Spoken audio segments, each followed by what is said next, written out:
Hello, travelers. My name's Kai, proud radical. You know the deal. I am. Not feeling it. Like, just it, right? Sort of that general vibe this entire weekend. Yes, Hammers beat the fucking bot even. Atheists ready for their socialist gay wedding. Is it a single socialist gay wedding for all of us? Twitch, I don't know. Hello, Cassidy. I hope you got my DM. I responded back with the information you want or you requested. I straight jacked the idea from a guy, Papa Burlap, on Reddit, who sent a postcard to their neighbor. Hello, News World right now. Yeah, I saw you followed 2 days ago. You followed over the weekend. Thank you for the follow. Welcome to the show warm up. Nothing happens in this part except fucking around. A lot of dicking around. But welcome. Yeah, he sent a postcard to his Trump-loving neighbor saying an executive order has been issued by President Joe Biden. This executive order specifies you explicitly by name, summons. Your gay socialist wedding is scheduled at, partner to be assigned by judge, location, compliance, mandatory, that sort of stuff. Myanmar. Yes. Yeah, we covered them Friday. Yeah, we covered them fairly extensively Friday. Hello, Estrella. You're welcome, Cassidy. Let's see. No. Something in the background. I want something in my background. Yeah. Jesus. Oh, I just, I was irrationally angry over the weekend. I just was in a mood. Hello, Devil Boy. I was just in a mood for most of the weekend, quite frankly. Like, severely. Those of you who've been around long enough, some of the old timers, know that I don't know, Cassidy. I don't know. I was an angry fuck for many years. I've got it mostly, mitigated, eliminated, and controlled. Most days I don't feel anger, really. But yeah, it was sort of like a return to the old days over the weekend. I was just like, how can I say? It was a return to the old days in the feeling of rage, but not the expression of rage. I didn't express the rage. My sort of containment and management methodologies and techniques that I've developed over the years work just fine. If I am raging, like if I'm feeling that, I can control it. I don't need to necessarily let it out. But yeah, it was certainly a return to the old feelings, and I don't know why necessarily. But today I'm just sort of burned out. That level of, rage contained certainly takes its toll on you. Spent the day sort of going over Discourse on Voluntary Servitude by Etienne de la Boetier. Been meaning to read it. It's referenced highly in Saul Newman's Post-Anarchism, or Post-Anarchy. I think it's Post-Anarchism. Yeah, I'm a New Englander, by birth, and my male role models were all sort of like rageaholics and, that sort of thing. So it was definitely a part of my culture, my upbringing, the whole 9 yards. But yeah, I've told the story about how I sort of realized one day when listening to Bill Burr, of all people, that, I don't want to be the angry old dude. Who wants to be the angry old dude? So I worked on it for a bunch of years. And now, y'all have never even seen that side of me, quite frankly. Only one of my friends has ever seen that. One of my in real life friends has seen that side of me. So, I thank you for the follow. Snappy Tam, did that pop off? It didn't pop off. It looks like OBS and Streamlabs is at it again, probably. They've been having, like, issues. I should test that before the stream. Let me just get a... Okay, cool. It pops. There we go. Could have waited 2 seconds. Thank you, Clay Drinks Water. Thank you for the follow. Military's been using violence in Myanmar. 6 shot, 1 woman expected not to survive. Yes, we'll get to it. News World right now. But we're not doing that right now. Seen it flare up there and then. Sometimes I mean, oh, that's not. Yeah, no, that's just me being bitchy in the mornings. Joe, that's nowhere near what my rage looks like. Yeah. I can honestly say it's, you guys have never seen that. It is completely unhinged. Yeah. Yeah, it's rage. Yeah. Like I had a severe anger issue for many, many years. Let's see. What do we got? What do we got? What do we got? What do we got? Is there anything that I really wanted to talk about? I don't know. How was your guys' weekend? What'd you guys get up to? Yeah, I had to work incredibly hard to find balance and keep it in check because not being in balance brings my anger to the forefront. Meditation and Thai yoga is how I found my center. I used to rage until high school. I sensed some of your anger in your Discord messages. Yes, Cool Boy. You could definitely feel it. I was fed up. Yeah. That was not helping. Let's just put it that way. And the moratorium ends at the end of this stream. As far as I'm concerned, it's a free-for-all after that. Weekend procrastination is all I do. I granted one request and that's it. I'm done fucking juggling balls just so people can accommodate fucking some dumbass. Oh, no, I'm not. Oh. That's about the best you're gonna get out of a stretch for right now. But yeah.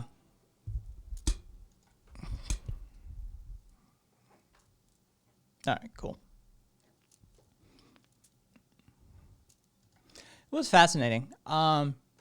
So Etienne de la Boutier wrote this interesting, it's called a discourse on voluntary servitude. By all accounts, he wrote it when he was 18 at university. And it's this fascinating 1600s. Actually, no, I'm sorry, 1500s, 16th century. It's this fascinating, just sort of like 40-odd page essay, paper, and it sort of asks the question, why the fuck do people go along with tyrants? Why do people go along with dictators? Why do people go along with authoritarians? Like, what is that? There's more of us than there will ever be of them. And yet, for some reason, you know, this 18-year-old kid sort of wrote this treatise as elucidation into voluntary servitude and how people subjugate themselves willingly into systems of control and hierarchies. And it's fascinating, especially when you consider an 18-year-old wrote this shit. It's an interesting look into the human psyche, as it were. Yeah, I can't read that.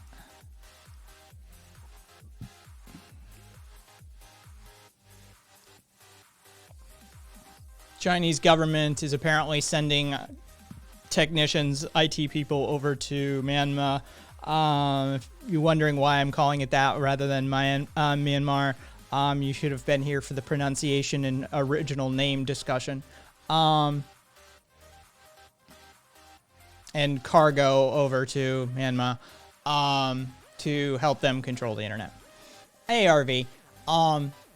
Yeah, it's an enlightening, like, I posted it into the library if you have access to the library. Straya, you should have access. Latest post, yeah. There you go. I hiked, took yesterday off too, otherwise was lazy. Nice, RV. Yeah, it's really a fascinating just question into why people do it. And he comes to the conclusion that it's acclimatization, custom, reverence for like sacred rites or religiosity. It's sort of the practice of, tradition, that sort of thing. And then proliferation of fear. I mean, that's his conclusion. As somebody who has, no psychological training at age 18 in the 16th century, who's just curious about it. Yeah, it's a solid read. It really is. But Newman references it a bunch of times in post-anarchism. So I figured I'd, put it in the wake, as it were, and just digest it as best as possible as I worked my way through that. I can say now that I've completed Post-Anarchism by Saul Newman, there's a bunch of stuff in there I really like, but I think it's unfortunately not for typical consumption.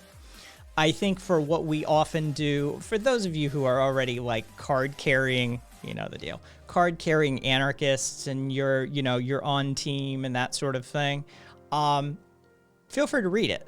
But I think it's a terribly, I think it's a terrible book to hand to somebody who is new to anarchism. I really do.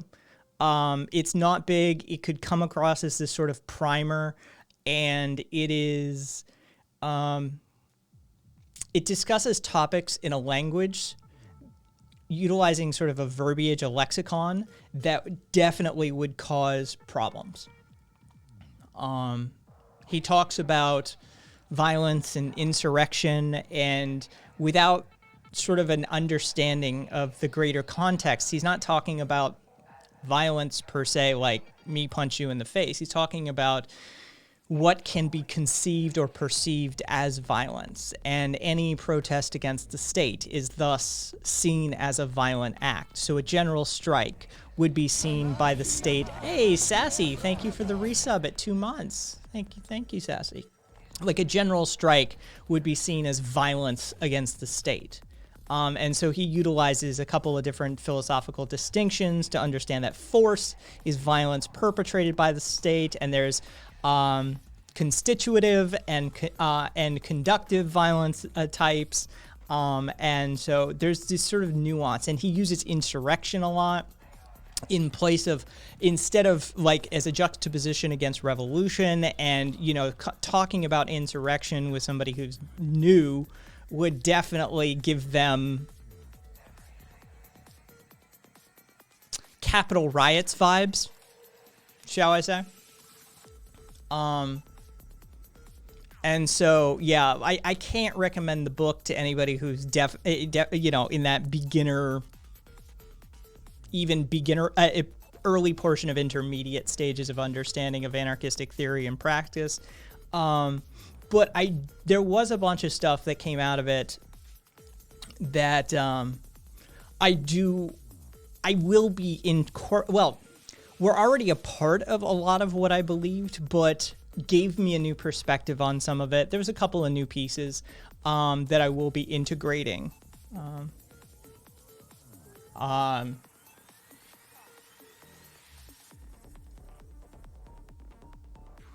Look again, Cassidy.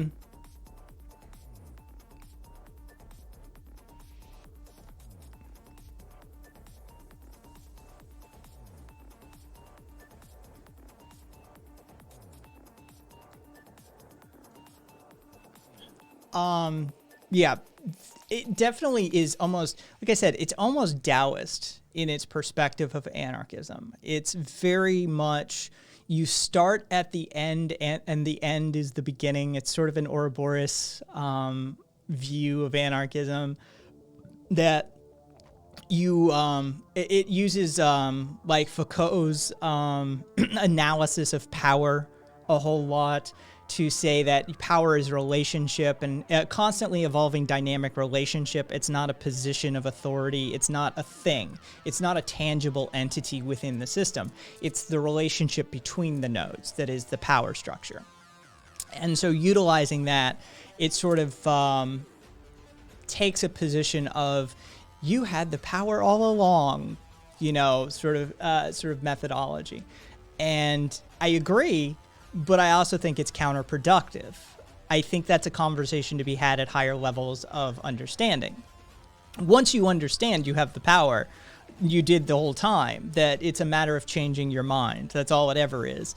I think that that conversation will be had, but having that conversation with somebody who thinks socialism is, you know, forced gay marriage by the government and shit like that, that's a counterproductive conversation. So I can firmly say that, like, Post-Anarchism by Saul Newman is a good read for anybody who already considers themselves an anarchist. It's going to give multiple perspectives and different perspectives that you may not have been exposed to, especially in a contemporary anarchistic setting, rather than the sort of classic Kropotkin, Bakunin sort of territory of anarchism. But don't hand it to your buddy and be like, here, learn about anarchism. It will fuck up everything. So there you go. I've seen Anarchy by Bautista being recommended for beginners. Alexander 5. That's a fucking mistake. Yeah. Would you have any short reading suggestions? I have a lot of short bursts of time on my hands. Premarital. Damn, is that not what socialism is? You are not going to force people into gay marriages? It depends what you're after, Devil Boy. The Activist Dao De Ching by Bill Marin. It's The Activist Dao De Ching. So TAO space TE space CHING. Is a good read. It's gay big, you know, but it's sort of this, it's poetry based on the Tao Te Ching by Lao Tzu, but with an activist in mind. Saul Newman. SAULNEWMAN.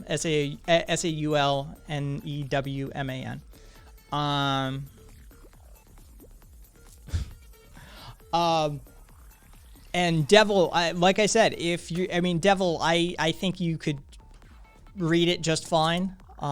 You've been around long enough. I wouldn't worry about you getting too confused. His use of the terminology ontological anarchism or ontological anarchy, he uses that a lot, and he's using it in a sort of like a bastard church Latin. It's the best reference I can have. Like the best sort of reference point I have for it. It's not strict philosophical usage of the terminology ontological, but contextually you'll eventually get there as to what the fuck he means by it. And so it's not a big read. You could pick it up and put it down quickly. Also, I have a bunch of new stuff I can't recommend. And if you haven't read Rules for Radicals by Saul Alinsky, you definitely should be. Come out with one of those Anarchism for Dummies books. Hey, thank you for following Mr. Mayhem Sr. As far as I'm concerned, that's On Anarchism by Noam Chomsky. Truly. I think that I think that should be most people's entry point in a modern contemporary context. Yeah. I do have new books. Y'all know me. Y'all know the deal. I can't help myself. You know, I have to have a backlog at all times. And if I don't have a backlog, then I get a little twitchy. We can go through them when anybody wants to go through them. But I have a stack down there on the floor of the newest batch. And it's even missing one. Because it was out of stock.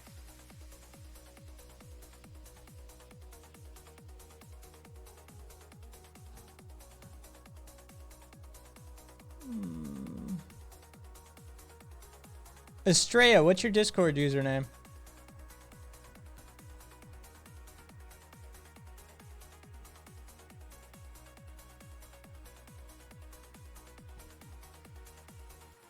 Why am I not see you? There you are. Never mind. I got you.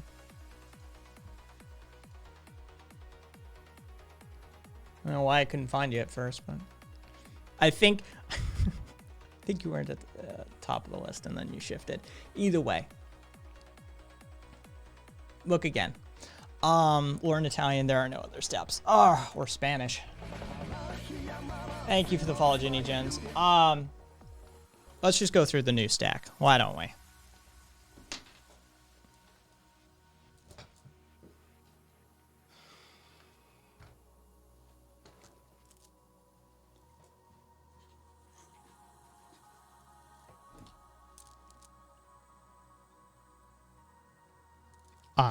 I'm good. Lesson canceled, so I'll hang on. Cool.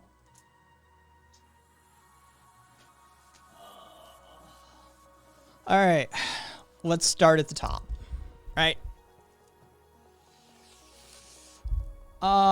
Jane Addams collection, Mutual Aid, Trauma, and Resiliency.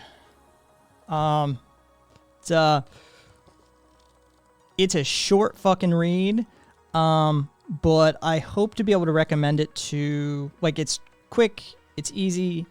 I'm hoping that I can recommend this to community members.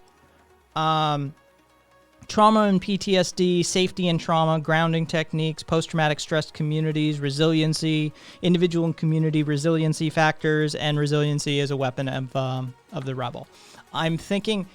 I think, quite frankly, the left has a lot of trauma. I do. And I want to see if this can't come in handy sometime.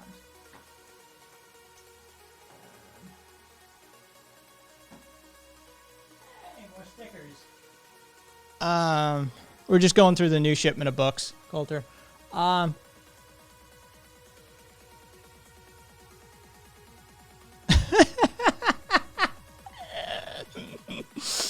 Did no one tell him, Swamp? Oh, that's brutal.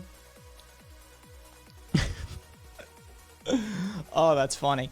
Gender nihilism. Everyone did. Okay, well, that's special. You know, shout out to... I already stretched at the beginning. Look, I'll give you a little back stretch, but that's it. Shout out to just how drunk you how drunk was he? Shout out to Kat, one of my mods, friend. So gender nihilism. I couldn't find any of my Bookchin stuff. Like I've got post scarcity anarchism back in the list. I'll give it a reread when I'm done.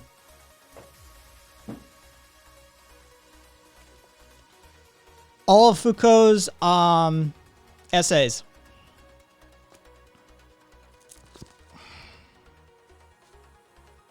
It's sort of all of his compiled essays and stuff from over the years. Hey.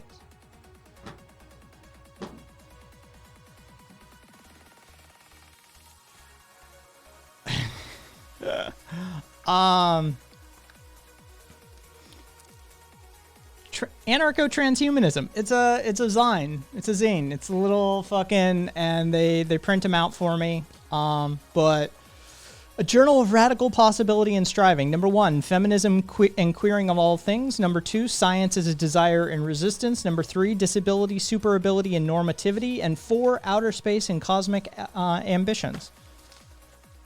I'm looking forward to that one. Oh, and then the big boy.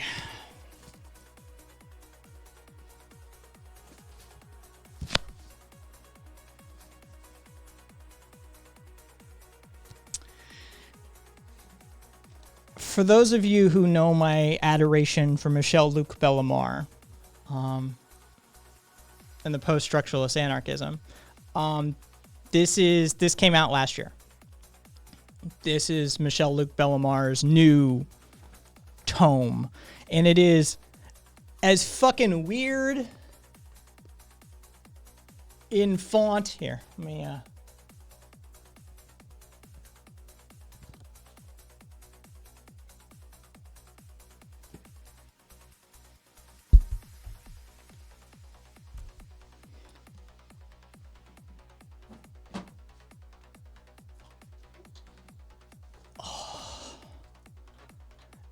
It's yeah, techno-capitalist feudalism.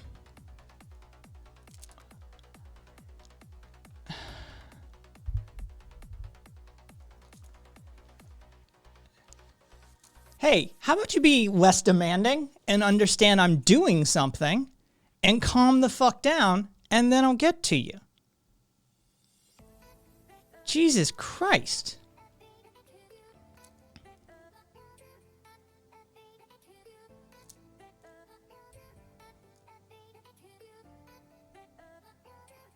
You got bored on your stream and watched this dude embarrassing himself live.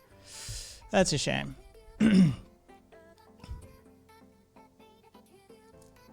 Are you gonna show us those sweet DMs when you ask what the fuck half the book means?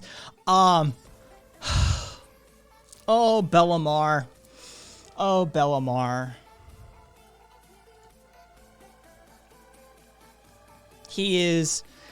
He does not write for the reader. I truly believe that. Oh, but those are the newest additions to the ever-growing library of stuff.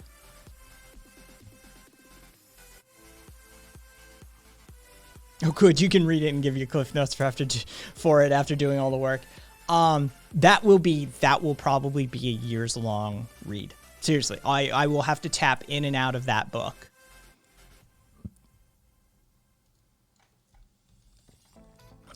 There's no like reading him straight through.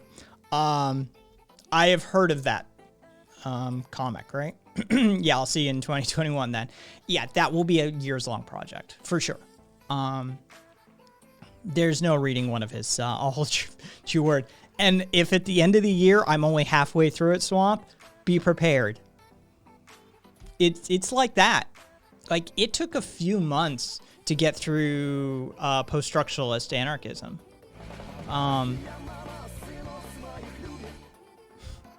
Thank you for the follow. Yeah. He again, Bellemare doesn't write for the reader. It's not like that. So it's gonna be it's gonna be impenetrable, as it always is. What I've learned so far. I'll get back to you on fucking, yeah, that sort of thing. Yeah, it is definitely, his writing is the sort of writing that you tap in and out of. Because you have to sort of like, it won't hold your attention span. It just won't. In a post-electronic sort of millennial brain.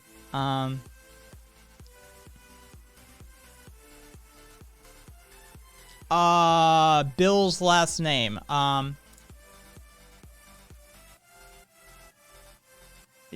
Coulter, I'm an ordained minister. Yes, I've heard the Bible. Sleep well, devil. As in, the activist Taoism, for like activist Taoism, Tao Te Ching.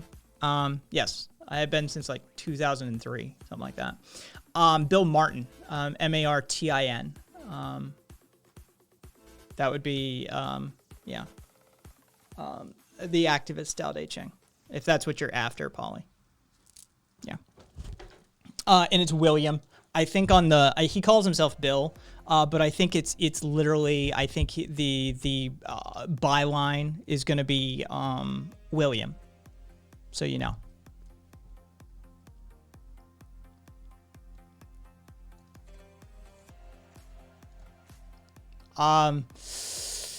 The Twitch algorithm is a bitch. Homonyms. Thank you though for the compliment. Swamp Fox. All right. I suppose I'll release you. Sleep well, my man. Take care of yourself.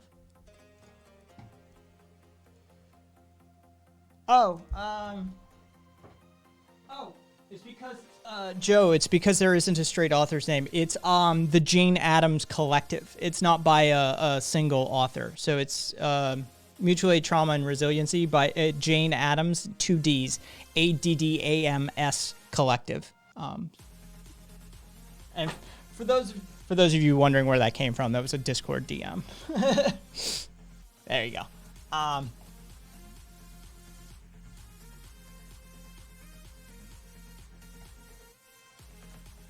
Oh yeah, that's Bill. Yeah. Yeah. He's good people.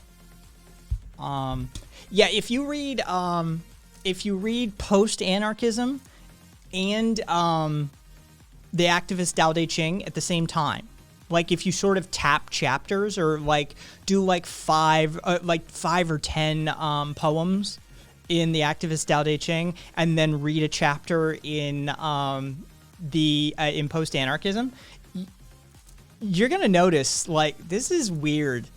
It feels like Newman is almost Taoist, but he's not.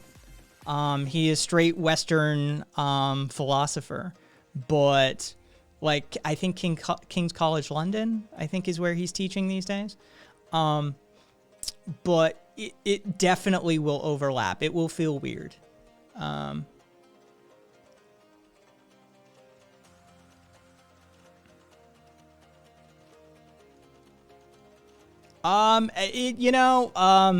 it just depends how much poli-sci you have under your belt or how much anarchistic study you have, homonyms. But yeah, I wouldn't recommend post-anarchism for somebody who doesn't understand anarchism as a like theoretical concept to start with. For sure, don't read it. Not a good starting place.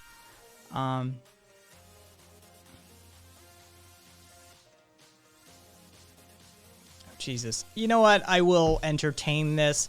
Godzilla.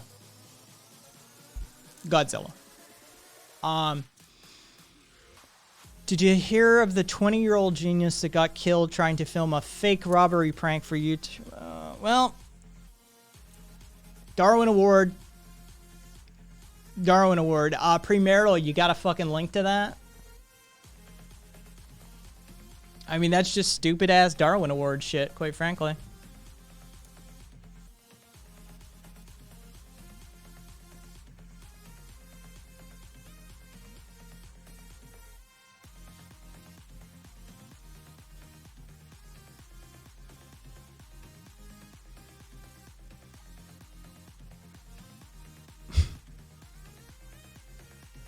Yeah, exactly. Play stupid games, win stupid prizes.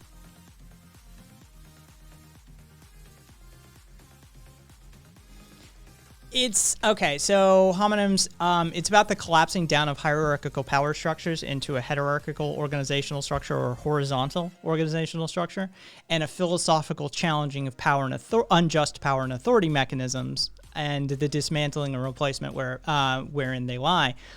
So the state definitely is included in that. The state is a target of anarchism for sure, but it's more than that.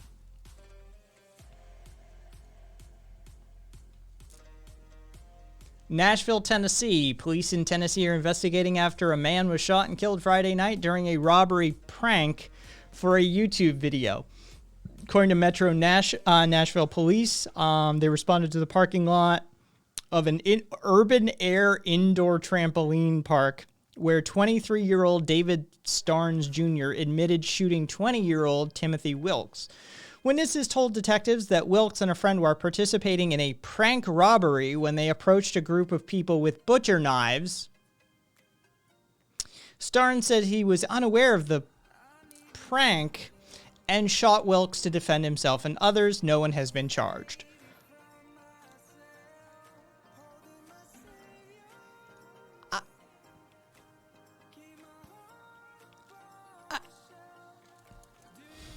I don't think it was a prank. I think that was all they could come up with on the spot. The dumb motherfuckers. I'm sorry. You had real butcher knives, right? From what I can tell, they had like, this is a group with butcher knives.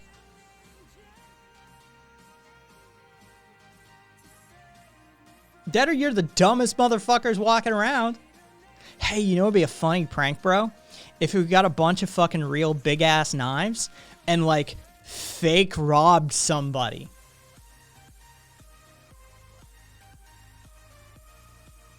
In Tennessee of all places, right? Like this isn't. Jesus Christ. Supposedly from other news sources, his last dying words were literally, "It's just a prank, bro."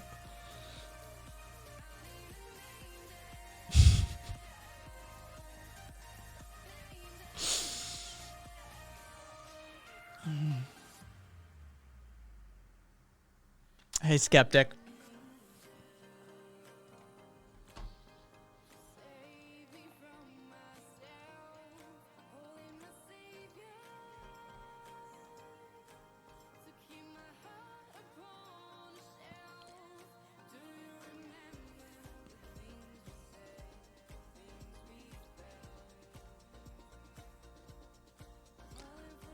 Yeah, Cassidy, it's available for free download. I just, before I recommend things for actual consumption, I always consume them myself first.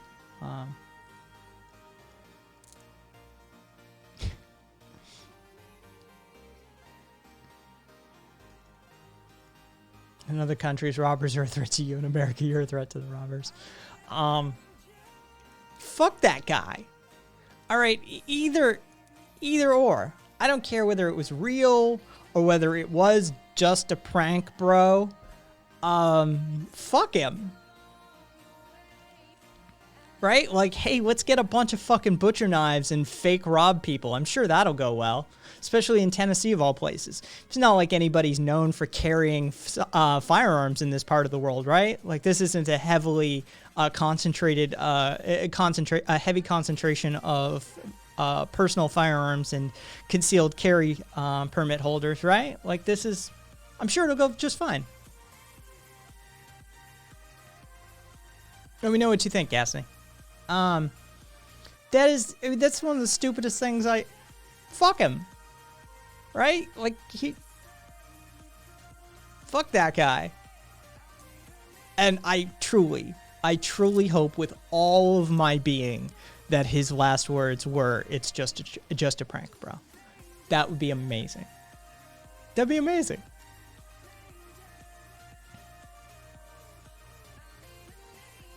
I just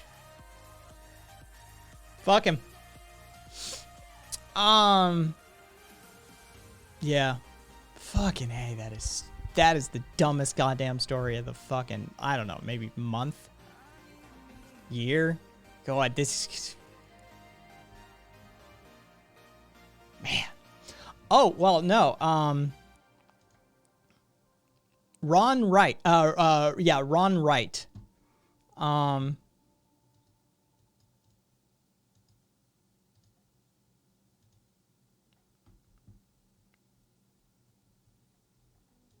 Thank you, skeptic. But yeah, I'm gonna start taking like maybe 2 or 3 4-day weekends a month. 3-day weekend, 2 or 3 3-day weekends a month. Sorry. It's better for my voice and it's better for my sanity. Yeah, if his epitaph doesn't contain those exact words, I'm suing the family. Ron Wright, Republican congressman who died of COVID, who recently recovered from lung cancer, and who was captured on video during the Capitol riots after they gathered the congressional members into a safe room, laughing, refusing masks that were being offered to them because of COVID and laughing about it and, joking about how no, of course they're not going to wear masks. That Ron Wright, yeah, he died of COVID.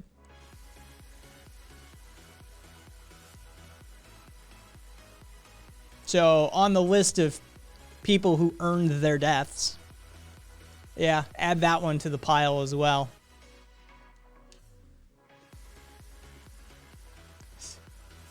Fair enough. Fair enough. Yes, Estrella. Yeah. So it's basically the same. Yeah.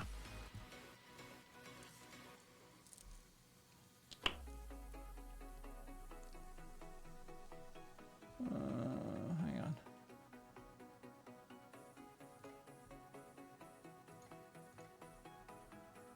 Yeah, just getting notifications.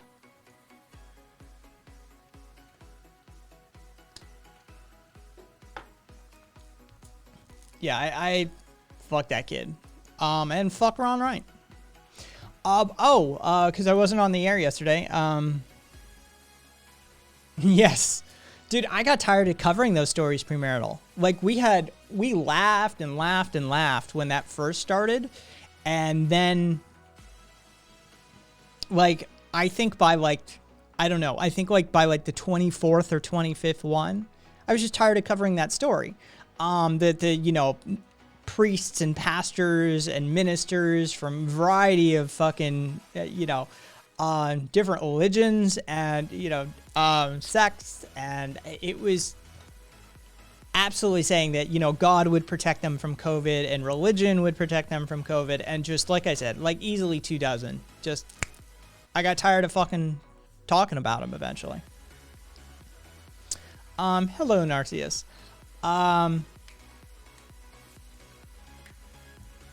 And let's see. Oh, it started yesterday. Well, 2 days ago, technically, I suppose. Yeah, and now those same priests. Yeah, oh yeah. Fucking, for sure. Now the priests are the first ones getting the fucking thing.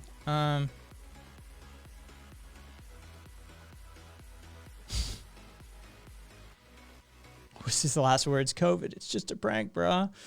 God, I hope so. No, his last words were probably... ventilator's a bitch. So the Bessemer, Alabama, Amazon warehouse has begun unionization voting. It started on Monday. It started on the it started on the 8th, and it's going to continue until I believe the counting of the votes begins on March 30th. So we shall see in... Hey now, you're a meme star. We shall see in about a month and 20 days, 50 days or so. And we'll see how that wraps up. I've got it actually as a reminder in my calendar. Let me double check my date.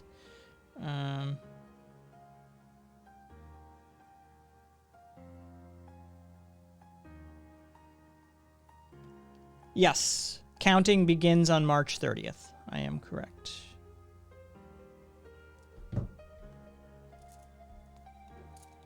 So we shall see.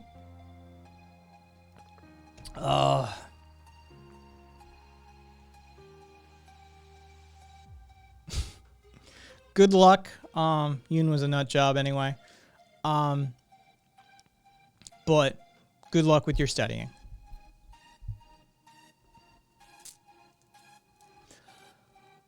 Oh, yeah, no, they give them plenty of time to vote. Like, it's not a rushed vote, and I think that's a good thing. That's a good thing. Let's see, what else we got? Oh, China's gonna build the world's biggest dam on a sacred Tibetan river, the Yarlung Tsangpo. They're going to build a 60 gigawatt mega dam in the Tibetan Autonomous Region and just dam the whole thing up.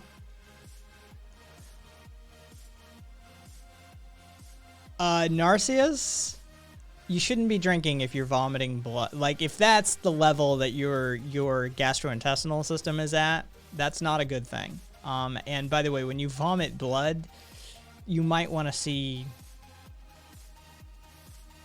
potentially, I don't know, urgent care of some sort. Yeah. That's not good. I mean, thanks for hanging out, but I think you probably need to see a professional right about now.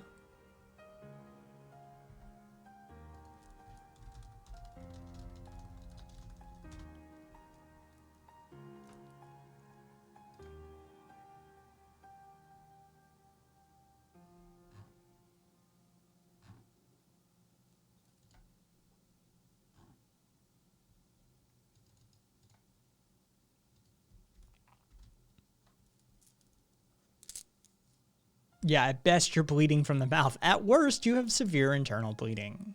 Like, it's yeah,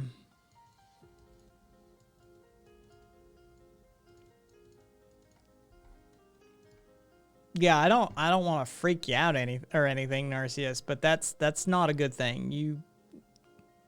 Okay, you're waiting. All right, cool. All right.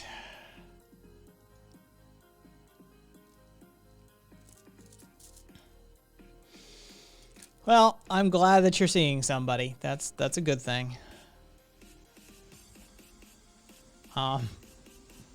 Then I suppose we will attempt to distract you from your own ills. But yeah. Anyway, yeah, and China won't bother bolstering the dam with Linux, so it'll fail pretty catastrophically and way faster than it should. Fucking. This is that, you know, Linux is toxic, highly toxic actually.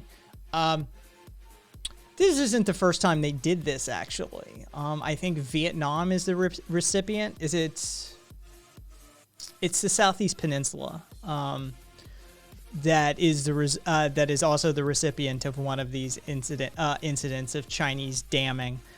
Who's downriver also from Three Gorges.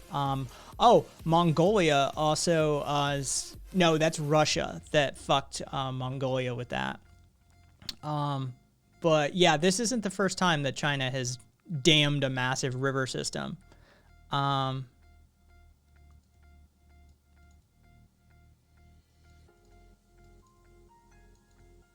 All things wear off, Polymorpheus.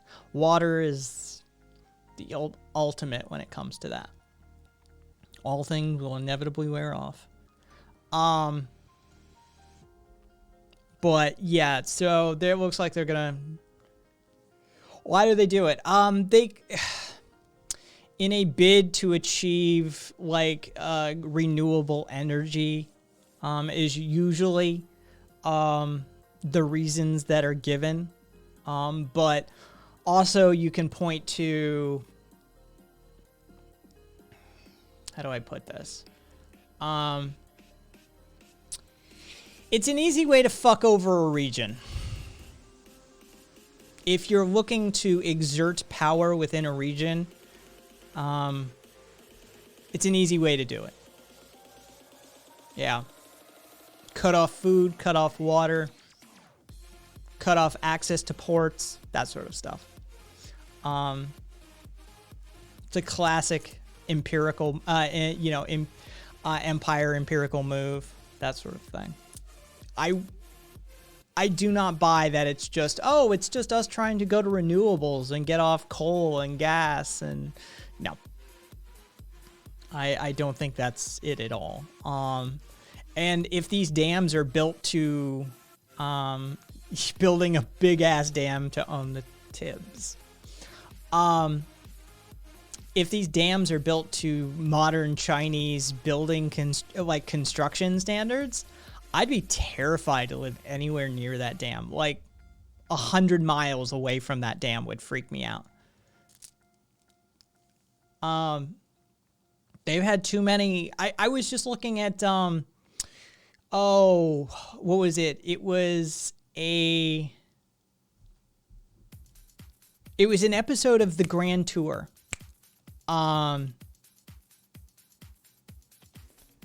Where they were driving a huge segment of the Chinese interstate, like, highway system, and there's no drainage on any of their highways.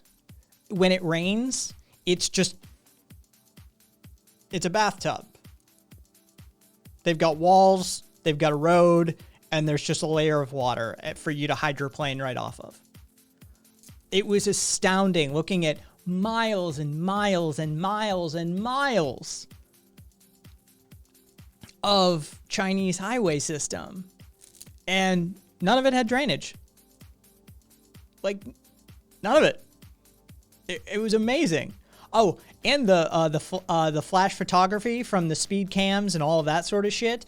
Every 100 yards at night, flashes just going off in your face every 100 yards as you travel down a pitch black highway at night. Oh, brilliant construction standards. So if they're building their dams to the same construction standards that they build their highways to, and their train systems, or their electronics, or any of their mass-produced items, I would be terrified. Yeah, premarital. Our highways drain off. Yeah. That's just, I mean,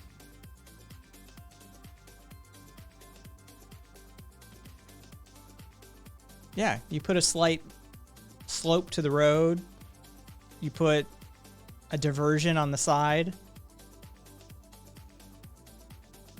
Man. Did you know there was a giant dam that was built in Los Angeles County that broke, it killed?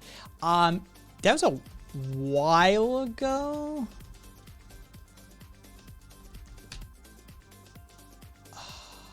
It was... That's it. The St. Francis Dam, right? It killed 450 people. Yeah, that was a while ago. When was that? I remember seeing a documentary about that. 1928? Yeah.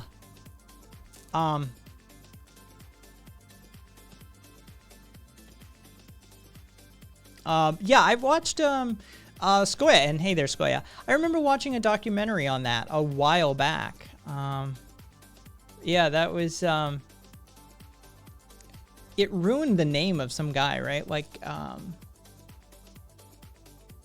Mulholland. Yeah, William Mulholland, the chief engineer of the Bureau of Water and Supply.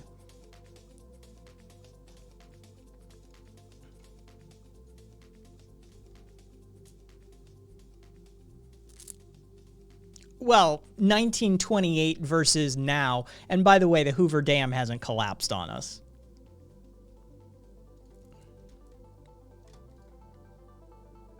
And if I remember...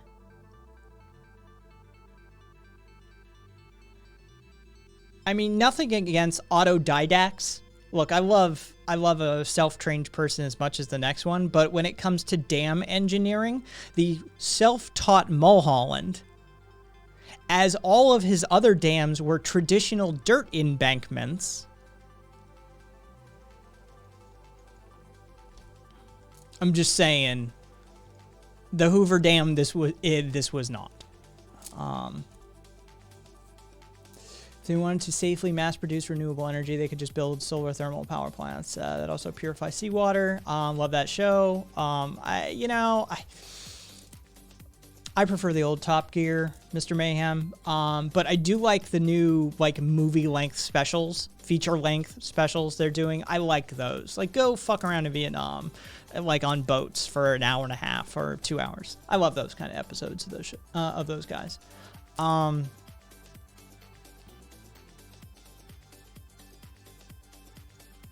I heard recently of a dam that broke in China, killing many. It was a long time ago, though. Regulations! Yeah, Cassie. Yeah, canals are great to go into drainage systems to keep the road dry.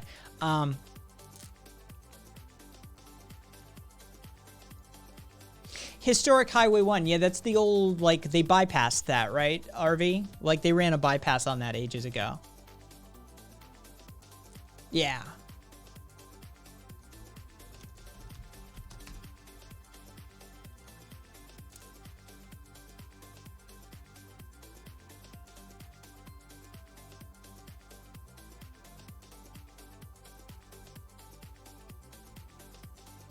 Yeah, SR1, right?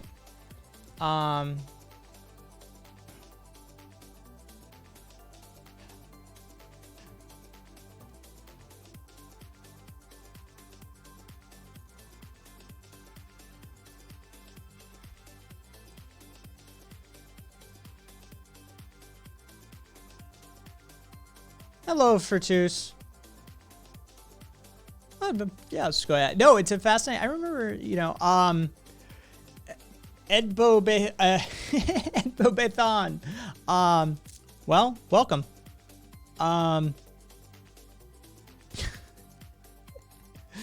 Let's see, what do we got? Himalayan glacier sweeps away hydroelectric dam in northern India. Oof, that's a rough one.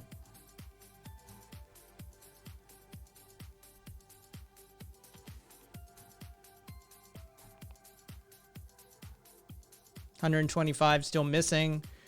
Where is this? Upper Kahand. All right, Uttarakhand. Uttarakhand. All right. Yeah. 125 known still missing, but number could rise.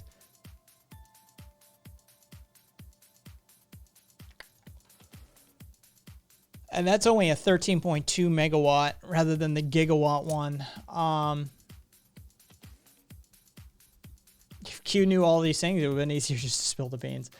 Oh, fucking, I can't wait for March. What is it? March 4th or 5th we're waiting on. For that Joel Vaughn PUBG person to disappear forever. Or move the goalposts. Yes. Yeah, Edbo right now, or Ed Bob, or whatever, however I should pronounce your name. Feel free to correct me. March 4th. We were just talking about shitty Chinese building qualities in combination with the fact that they built the world. They're going to build the world's biggest dam on a sacred Tibetan river, Cat, and so that led us down the path of infrastructure regulations and sort of that sort of thing.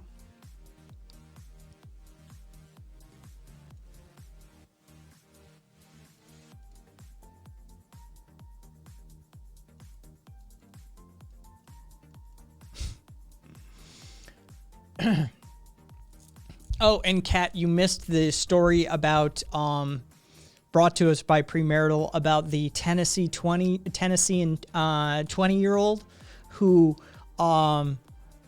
did a prank robbery with apparently real butcher knives of some 23-year-old who shot him dead in his fucking dead where he stood. And there are reports that his last words may have literally been, "It was just a prank, bro." Enjoy, Cat. I heard about that because had it coming. Yeah, no, fuck that guy. Oh yeah, the gender nihilism book got here, Cat. Hey, Gadge.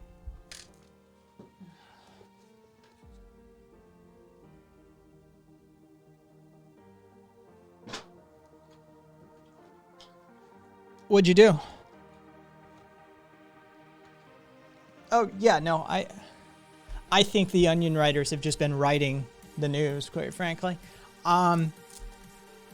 Hotels are going for $1,000 at Trump Hotel, DC on March 4th. Jesus Christ. Oh, yeah. Oh, yeah, move to gender nihilism.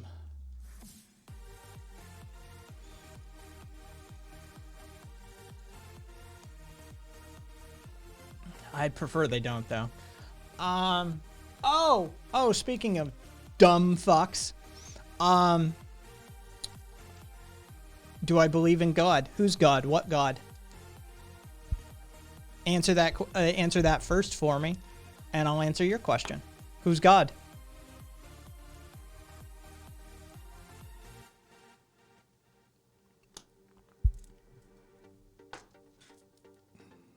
A God.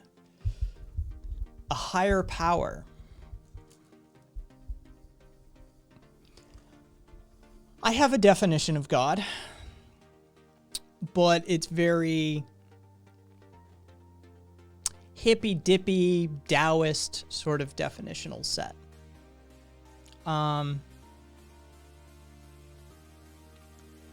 That which nothing can be separated from. The plenum of creation. Existence itself. The sum total of all of the parts. This for me is God.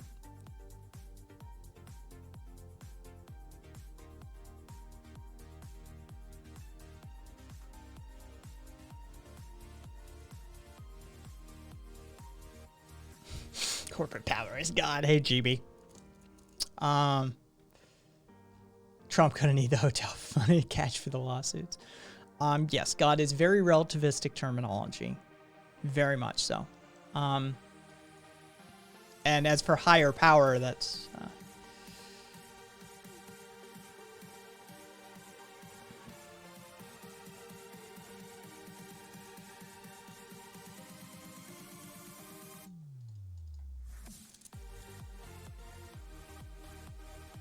So do I believe in the sum total of existence? Yes. Whatever that may be. Do I know the nature of it? No. Will I ever know the nature of it? No. Will humanity ever know the nature of it? Probably not. Whatever this is, there you go. Do I ascribe any level of sentience to it? Do I think that it's calculating? Do I think that it's hands-on? No. No. Do I put any stock into the Judeo-Christian Abrahamic idea of a deity? Absolutely not.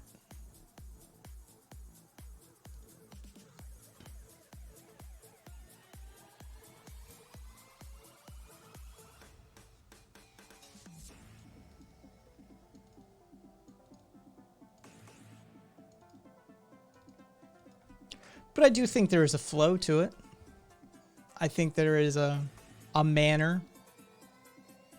And you can see that in the sort of levels of fractal creation and interlinked chemistry and physics. You can see something. Something. But beyond that, no. No. Do I think God is a white dude in a robe with a beard? No. Do I think it's Shiva? No. Do I think it's, do I think there's the Greek pantheon? No. So, there you go. There's your answer.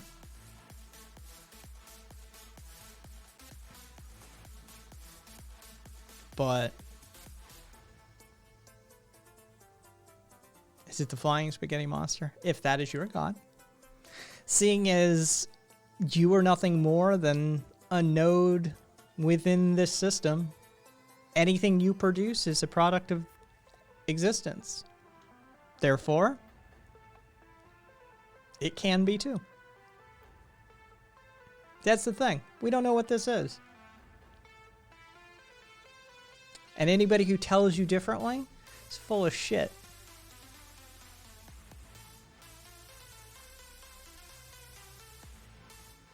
I couldn't tell you that.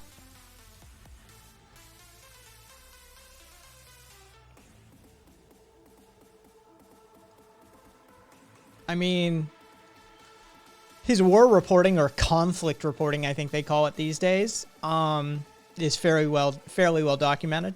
Beyond that, I can't tell you much about the guy.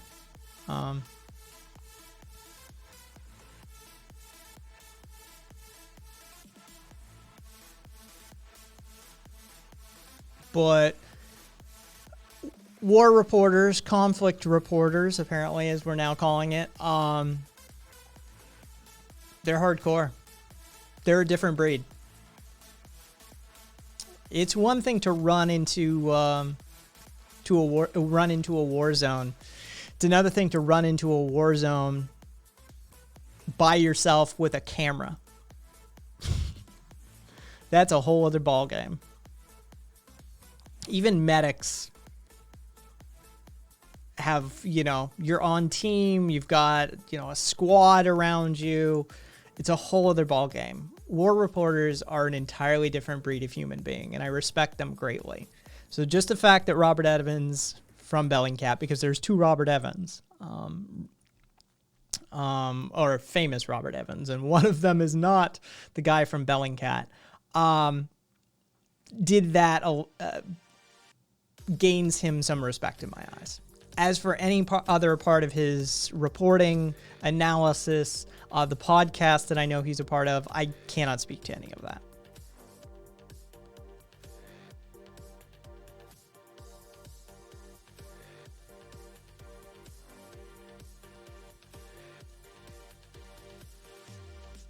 Missionaries had to go virtual during COVID. Just kidding. I wish they did, instead of traveling all over the country and spreading the plague. Who's missionaries, Estrella? Mormons, I presume? Primarily, at least. Some days I'm an atheist, but most of the time I take an agnostic approach. Which is the smarter of the positions to take, quite frankly. Is to say, I don't fucking know. Atheists are just as insane as theists. They're the same spectrum. There's one side saying, I'm sure there's a God. There's another side saying, I'm sure there isn't. The smart approach is to say, I don't know what any of this shit is. How can I make that distinction? How can I make that judgment call?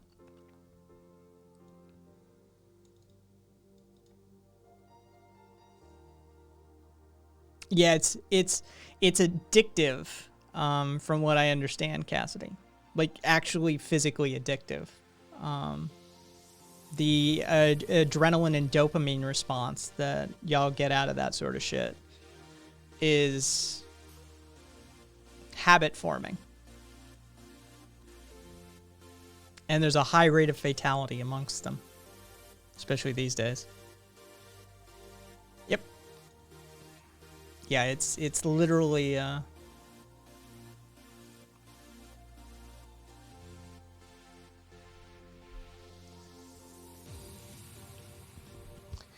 yes, conflict reporting.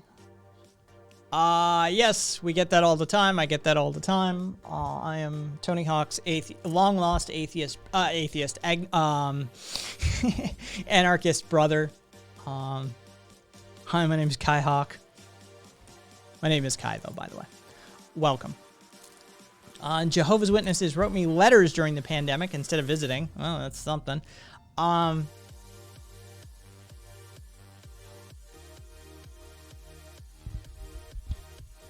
Hey, Asian. Hope you're well.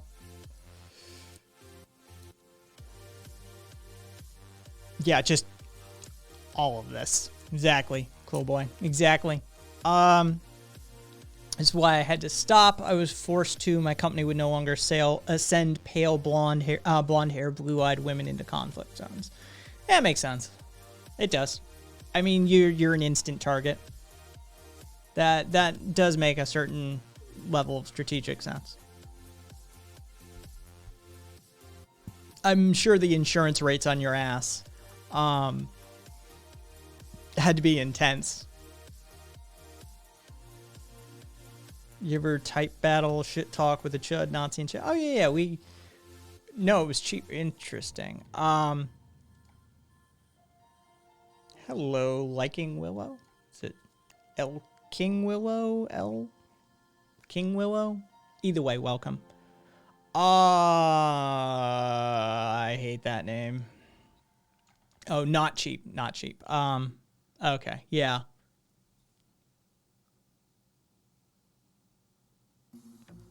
I hate his panel. I utterly, honestly, I've stopped trying to hide it. I used to like really avoid talking about it, but the fact that you can pay $300 to shut the panel down, $50 to kick somebody off the panel, or a tier 3 sub to buy your way onto the panel rubs me severely the wrong way. It does. I'm not going to hide it. I'm not going to pretend it doesn't.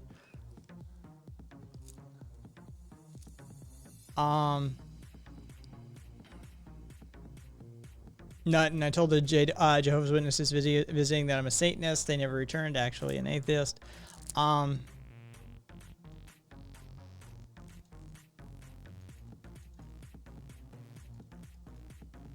Were you actually on the panel left? Or are you just in chat? Hey, Sue. Christian heaven sounds boring as fuck. As long as we're making stuff up, I'd rather pretend to go to Valhalla where I can fight fucking feast. No need to censor yourself. Auto mod is turned way down. Mayhem. And yeah, like, King Will, how am I tonight? I'm okay. I'm okay. No, I get it. Asian left. Do I support the Chinese takeover of the world? No.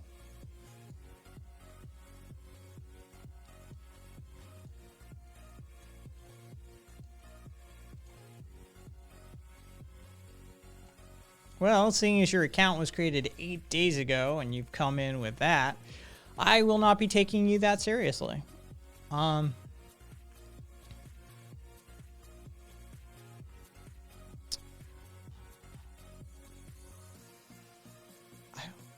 like the idea of a Christian heaven, but only because I think of the afterlife as being kind of whatever you make of it. My family is Baptist-y, so I don't know what I would be able to see them in the afterlife since I don't believe. I mean, like, were they actual, like, neo-Nazis left? Hey, Jose.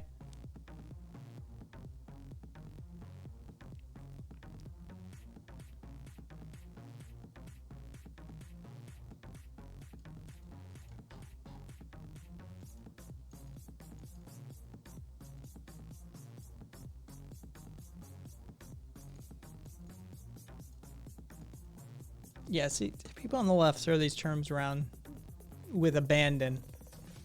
We need to start clarifying these sorts of things. Yeah, were they like ascribing to National Socialist sort of policies, like actual neo-Nazis, or just right-wing chuds?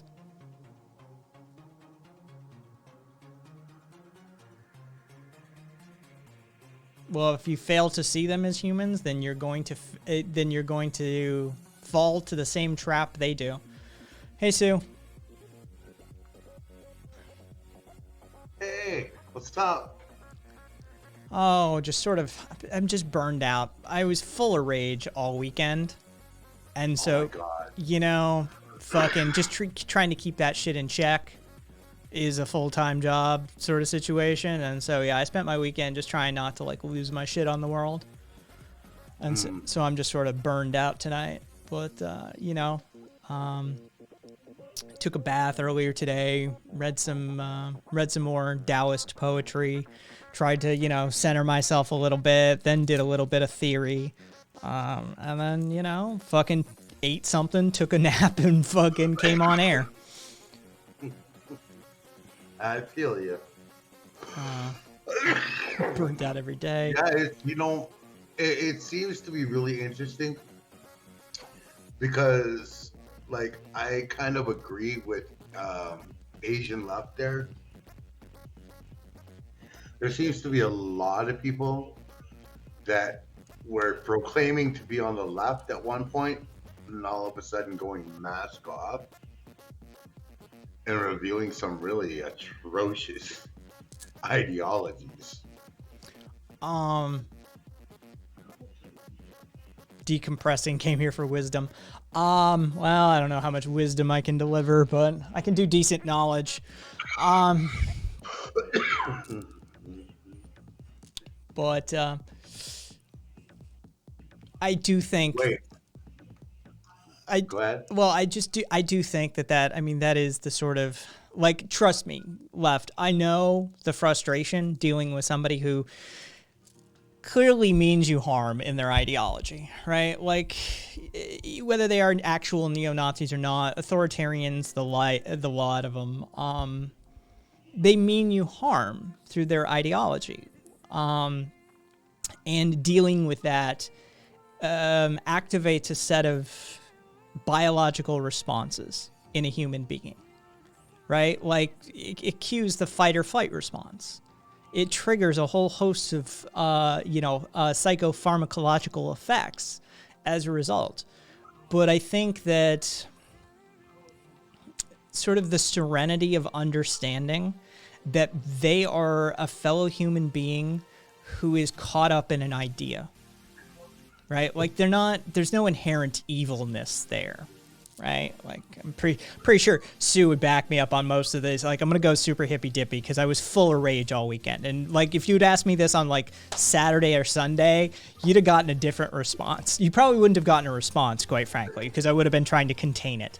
But I'm sort of on the back curve of that. Sleep well, Cassidy, take care of yourself. They are human beings who are just fucked up in the head. Well, that's okay. It's okay. They're just human beings who are fucked up in the head. And that they're not, like, there is no mystical, magical, evil spirit inhabiting them. It's not that Satan touched them. It's not that, they're just caught up into an idea because of societal constructs and their upbringing and the experiences they've had have led to this position. And if we treat them as less of a human being because of that position, then we very quickly start espousing the same ideologies they espouse. See, I think I can sum that up. From the moment that you're born and you can start to comprehend and understand things is the moment the is the moment the brainwashing begins. Now, until they actually wake up and smell the coffee, then it'll take that exact amount of length of time for the brainwashing to end. Am I getting that right? I've always, truthfully, I've always been a 1-to-2 ratio kind of guy. Honestly, if you spent a month learning something, like habituating the learning of something, it's going to take you 2 months to unlearn that habit. Whether that's psychologically accurate, that is the position that I've always sort of come from, is that it's going to take you longer to undo the damage than it is to do the damage. So, yeah. A lot of these people spent a lifetime, which is why if you're dealing with like a 75-year-old fucking bigot, don't expect anything to change. They don't have the time. They don't have the energy. They don't have the mental capacity at that age to usually swing it around. But if you're dealing with somebody who's 40 and has spent their life surrounded by this shit, it's going to take a while. It's not going to happen overnight. The only exception to that is if there's significant trauma. There's an old Mark Maron joke about how people only come to Jesus via 2 methods. 1, you're born and raised with Jesus. Or 2, you wake up in an alleyway somewhere in a pile of your own puke, blood, and urine, and you look up, and there's Jesus. So there is this sort of trauma version of waking up to different, realities. And possibilities and ways of looking at the world. But no, Libby, no, Labby, don't. don't give the 75-year-old a brown baby. Don't do it. I think that's going to be a real hit and miss thing. I know what you're saying, Viva. But you know, that's going to be even still, I mean, I saw a 16-week ultrasound of our first baby. They were kicking like a wild horse. I'm convinced the baby will be a hard-headed anarcho sock dem libs like me, if that makes any sense. Well, facts. Congratulations on witnessing an image of your first child. I hope everything turns out wonderfully for you. And try not to fuck up the environment anymore, you fucking breeder. But yeah, look after that little fucking rugrat. Yeah, seriously, only facts. Congratulations. They'll be your streaming partner too by July 28th. Alex Trebek's wardrobe. Yes, I saw that. Was donated to the Ready, Willing, and Able program. Jobs, training, social services, and stuff for underserved people. So humanity isn't all bad. Just remember, I just want to real quickly, only facts, just remember, they do not belong to you. Okay? Not your property. They're not your property. They are there specifically for you to help guide them for whatever role in life that they end up taking as an adult. Here's the deal, baby. You can only pick one of these. Huh?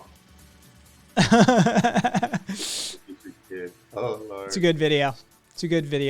Hey, 6 foot end. That's a solid video.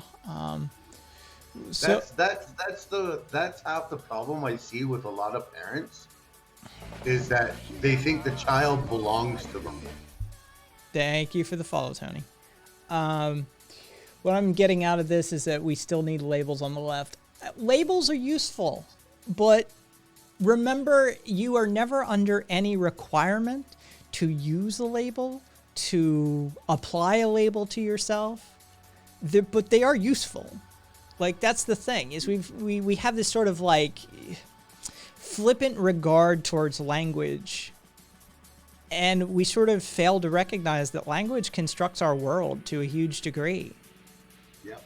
And so they are useful to come to an understanding of oneself and the external world. Labels are super useful, but they're also a form of categorization. And by that means they're restrictive and exclusionary. And wait, so, you know. Has everyone here seen V for Vendetta? Mm-hmm. If you haven't, I suggest you check it out. It's a good movie. Either way. Read it. Do you like Antifa? Read the graphic novel. The movie is shit compared to the graphic novel. Okay, so I just had to get that out. Same goes for The Watchmen. Do I like Antifa? Goldar, that's the problem with labels. I don't find any that work for me. Make some. Welcome to the fantastical ability that is human creation.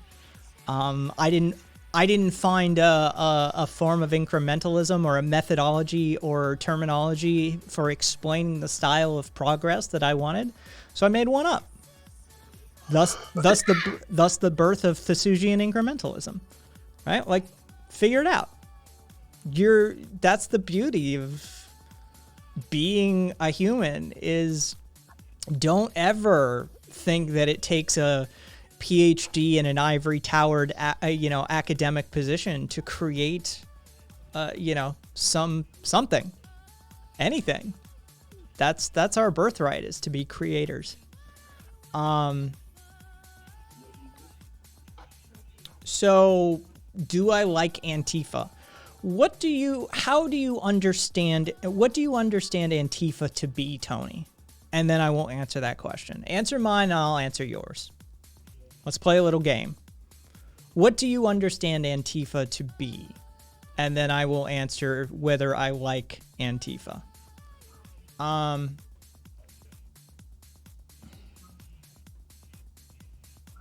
Oh, I know this one, says Estrella. Antifa is when bad. Do you think it's wrong to cut off family members who believe in a lot of harmful ideologies? No. No. Family is what you make. It isn't what you're born with. The family you die with will not necessarily be the family you're born with. Family is what you make of it. Build your own family. Just because they share blood, they share some random genetic code and DNA with you, doesn't mean shit. If they're toxic, if they're harmful, if they're, harmful to your well-being in any way, shape, or form, cut them the fuck out. Who gives a shit? This sort of like family over everything leads to all sorts of horrible, horrible behavior patterns.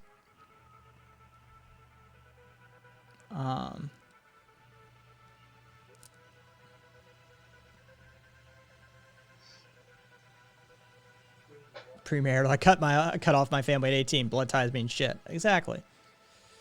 Oh, no. It's fine.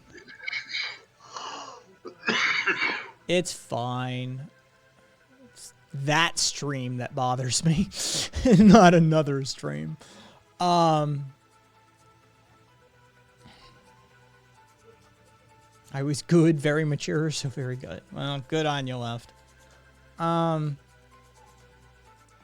Word fighting with like 3 or 4 of them with the mods. All chuds with no photos, useless. Oh, Do I like Proud Boys? No.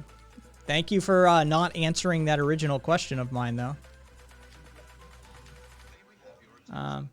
Family is wonderful if you need a kidney.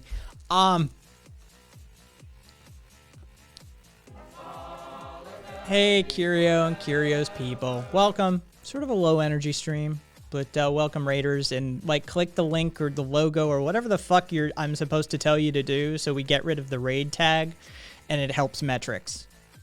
So do that thing that you're supposed to do. Thank you.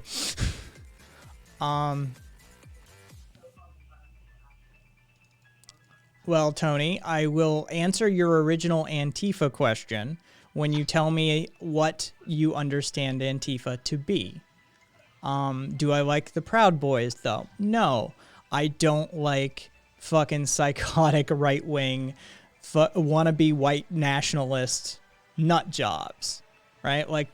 They're crazy. Fucking... At the very least. Their founder shoved a butt plug up his ass live on a stream to literally, quote, own the libs. What?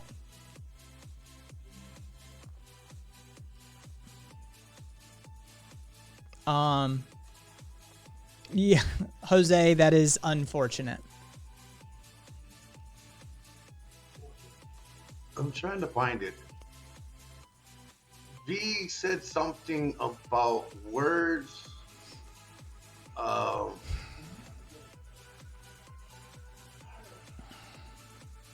Words are in something important something, and the enunciation of them.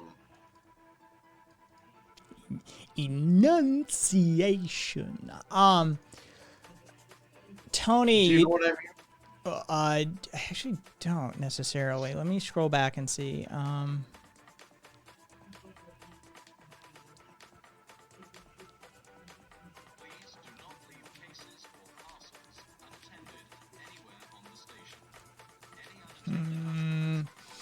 Ideologies. All women panel. Yeah, I don't see it. Sorry. Emotional walls, Jose, is what I would do. If your parents are toxic as fuck, but you're still too young and you're financially incapable of getting distance from them, but as long as they aren't if you aren't physically in danger and you're not in such a position that putting up with them is going to cause a mental health care crisis and you're going to commit suicide or self-harm or any of that sort of stuff, then I would suggest emotional walls. Distance yourself. Have as little conversation with them as possible, right? Just get psychic a psychological and emotional distance from them, even though you can't get physical distance. That's the best you can do. All right, so Tony said, I don't know much about Antifa apart from the news. Just curious about your views. Then, okay, so you have the news doesn't understand Antifa at all. Let's just put it that way.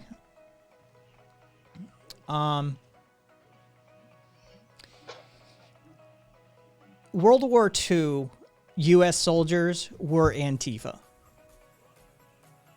Okay? This is what you need to understand. Antifa means anti-fascist. That's it. There's no structure. There's no formal organization. Indigenous protesters for the Keystone Pipeline or Antifa. Right? It's sort of a label that comes after the fact. It's not something you join up to. It's not something that you're like, I'm an Antifa member. Antifa is an action that one takes. So if you are against fascism, if you are actively fighting against it, whether that's just political activism or whether you are direct actioning, then you are Antifa.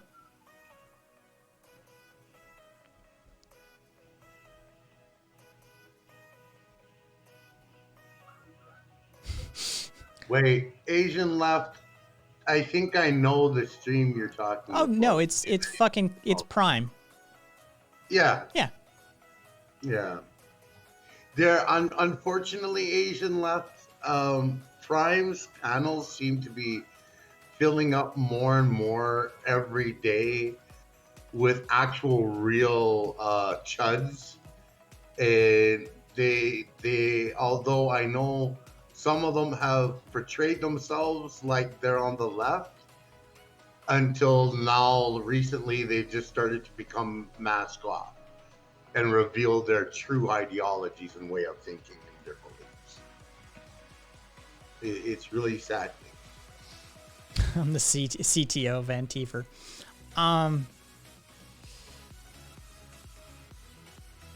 Jose, that's a rough situation to be in. That's a rough situation to be in. I don't envy that position at all. You have my sympathies. You have my empathies. My mom says love you to me in an expectation to hear love you back from me, except I don't love her. I see her as a crazy mom because she does not accept me as a gay person. That's rough, Jose. I would not necessarily be able to counsel you directly in that sort of thing. Be sure that you have a support network. Yeah, that's the best thing I can say is make sure you build your own family. Even though you're trapped with these people for the moment, begin building your own family already. Make sure you have a support network. Make sure you have people that you can reach out to. Make sure you have people that you actually do love and care about and trust and that sort of thing. That's the best thing you can do to sort of bolster your sanity. And as well, remember to find people that love and trust you and that want to be a part of your life is very important. Yeah, all of that sort of thing is reciprocal. Yeah. Yeah. Understand love is reciprocal. Yeah. Took me a while to figure that one out. Joe's, we already are part of your family. What the fuck are you talking about? Can we be? We already are.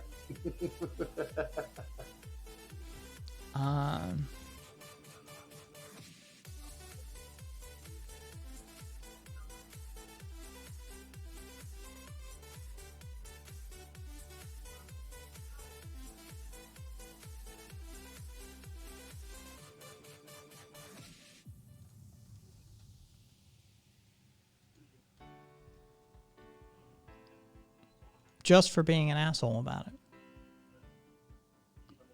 What were they being an asshole about? I don't mind somebody sending a Rickroll video. Like, that's fine. But, you know, get Rickrolled, motherfucker. Just for being an asshole. That's it. Like, this isn't the day to fuck around.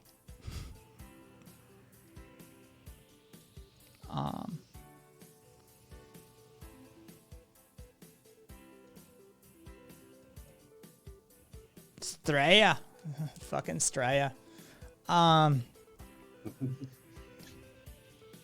Yeah, kick. Yes. Rick Rolls. This is in the early 2000s. And get clapped, motherfucker.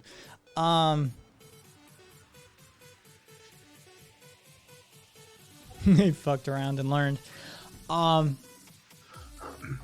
Oh, so okay, so what's this crazy fucker's name? Ayatollah Abbas Tabrizian. He's a Iranian cleric. People who are vaccinated for COVID have become homosexuals. Keep in mind, keep in mind, this is a country that has executed like thousands of gay people, right? Like this is literally a regime that's estimates are like 4,000 to 6,000 people have been executed formally by the Iranian regime since the Islamic Revolution in '79 for being homosexual or being accused of homosexuality. And so for this crazy fucker to take to his social media and take to his pulpit, as it were, and say if you get a COVID-19 vaccine, you become homosexual, has serious ramifications. Well, those are the special kind because I do believe there are plenty of Islamic ones that don't believe that at all. We're talking about Iran, though, not specifically Islam. We're talking about Iran, which is its own little special thing. Yeah, it's doing its own thing. Yeah.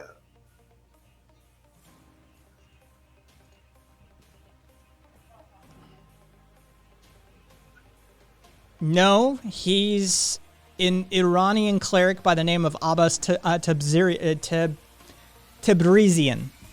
Juche. He's Iranian.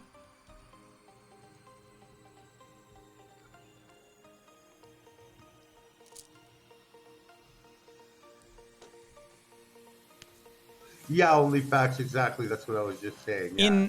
Even Iran is its own different sect of Islam. Yeah. Facts.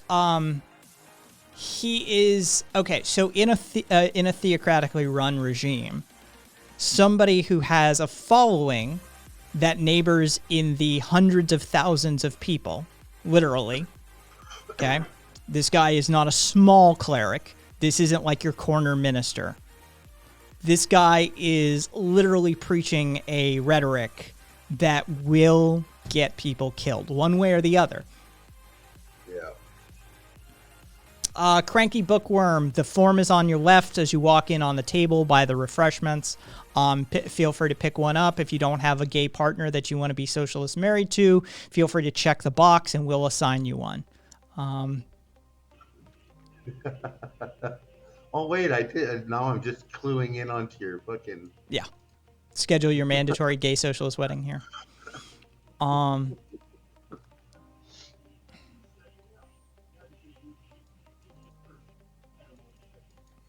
Let's see. I'd like to find jobs and get automatically hired and save up and move out. That would be amazing. Yeah, getting automatically hired to hold their fucking ball game. Getting hired, period, is not as easy as people, the baby boomers like to say it is. Okay, Cranky Bookworm, gotcha. I don't have one. Hope to find me a good one. Yes, we will work on that.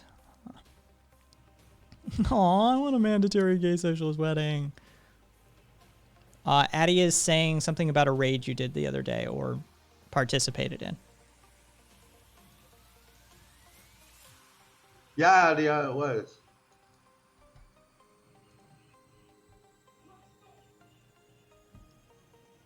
Are we talking about the one that I got where it was like 1,700 people plus showed up? Holy shit! Who rated you? One of the bigger names apparently.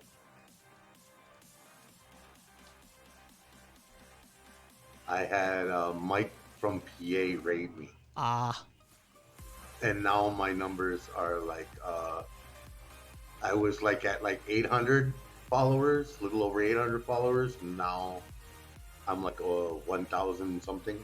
nice. Yeah.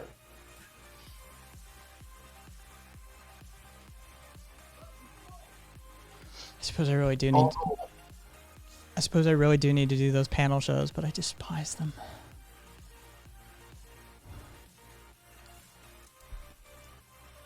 Hey, no, look. Mike is more like if you follow him on Twitter, then you become on a list of who he'll raid. Oh, is that how that works?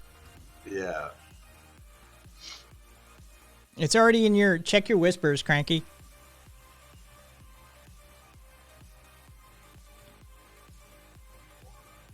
I know, Addy. It just they drive me nuts.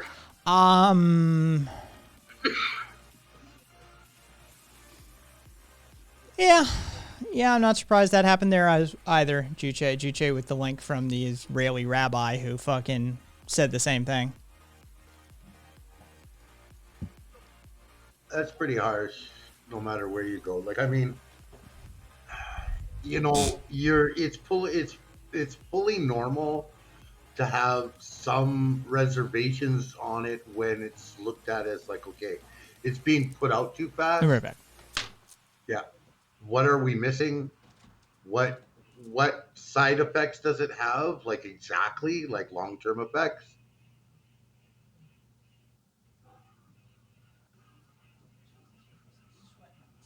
So, I mean, that's one thing, right? But to literally sit back and say that if you take a vaccine, it'll turn you gay, that's something totally different. That's Alex Jones with the gay frogs and water, right?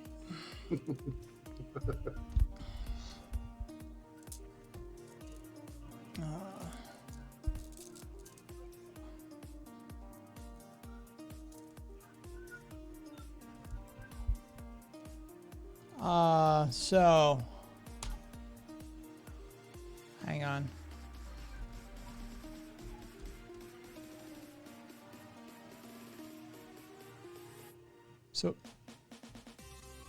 So apparently to yeah. What's Mike from PA's Twitter? Oh, jeez. If someone can beat me to the link to Mike PA's Twitter, Oh, please, 20,000 followers. No fucking way.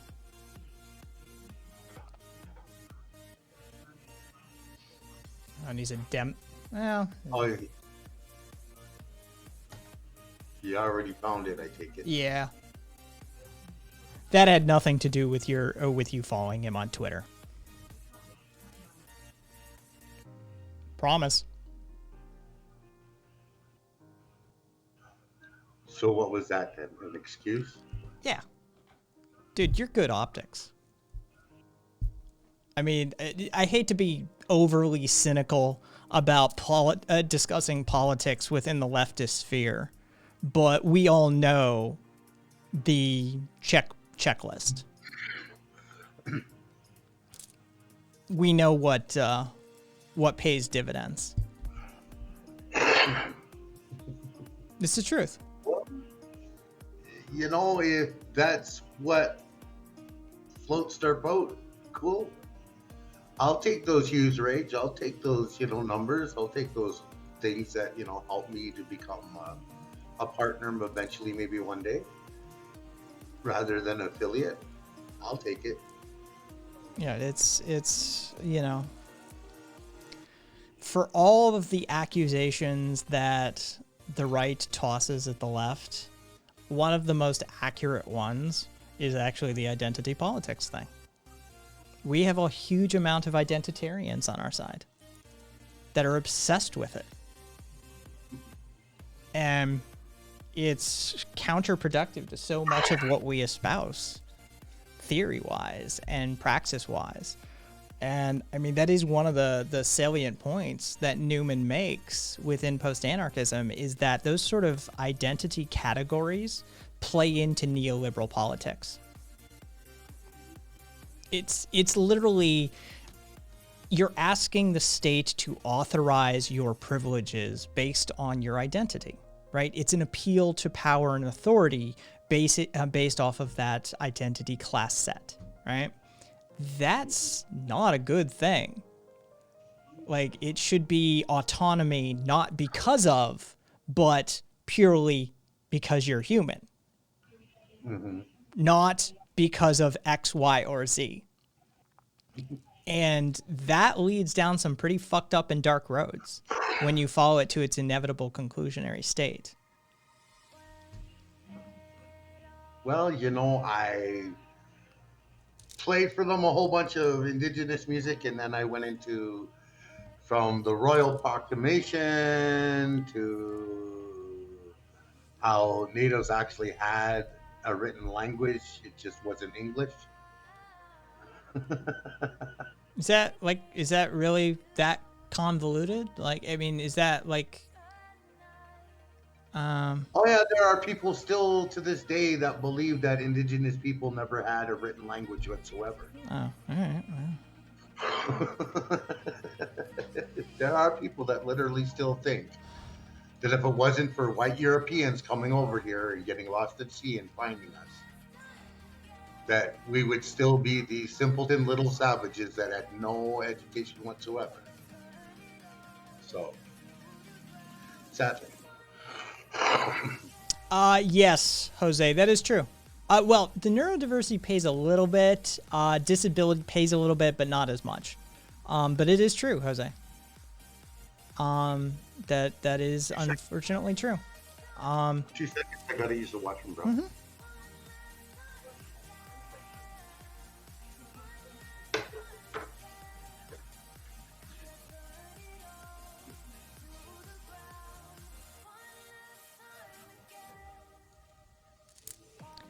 Yeah, Addie, I'm not like, it's a thin line that you have to walk. Oh, and sorry, Tony, like, for those fucked up near-death situations, but I'm glad you can make the best out of them. Yes, facts, I kind of do. Your child cannot consent to the distribution of their image. And who knows whether they will want to be on the internet or not. There is a growing number of young people who are pulling back off of that. So, yeah, I do think it's unethical to put your newborn on stream. I think it's unethical to put anybody below the age of consent on stream. Plain and simple.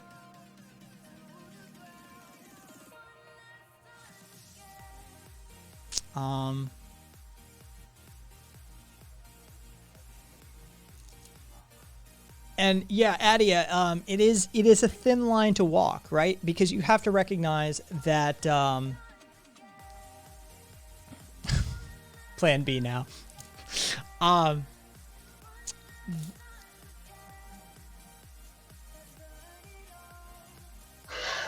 Exactly, Squid. I 100%. I do think that representation of underrepresented and marginalized groups and the claims, the calls for equality and equity within society aren't necessarily a bad thing. Don't think that I'm saying that. But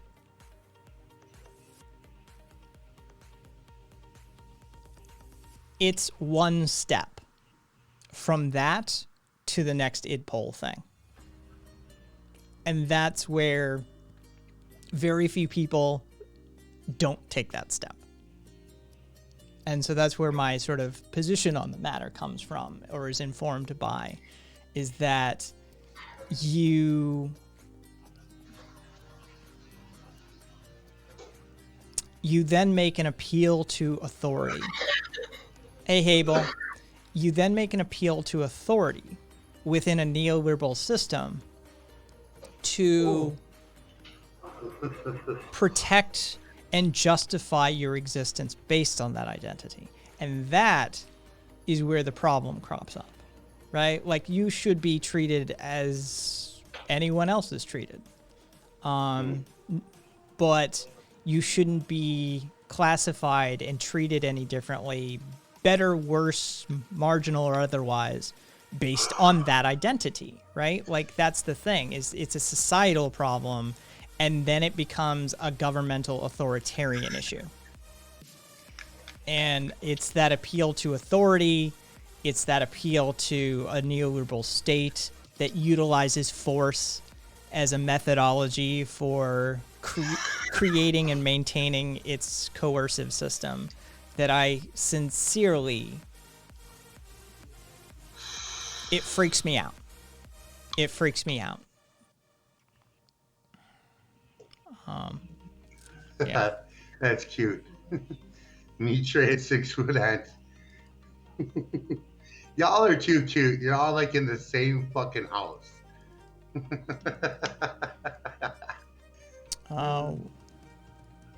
What about pets? Look, team people here, like, I'm not for, like, I'm not saying abuse your fucking pets, but your dog is perfectly happy just to participate in whatever the fuck is going on. So, like, they're pack animals, you know? They're not humans. I'm sorry. Like, don't mistreat them. But pets don't have a concept of privacy and anonymity. Like, this is not something pets have that animals have a concept of.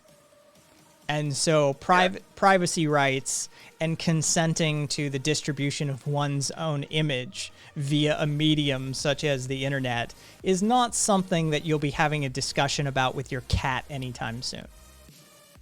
Mm-hmm.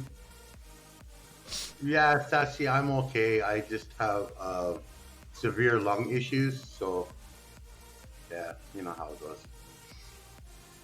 And okay, Mitre and Anta. Okay. All right. Y'all still two. The two of you are still cute though.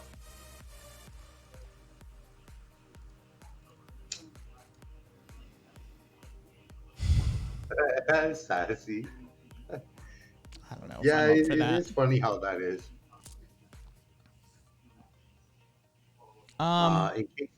Jose, I don't think I want to get like a bunch of people going. I'm not sure I'm up for that right now. Noted, and thank you, and we'll do it another time.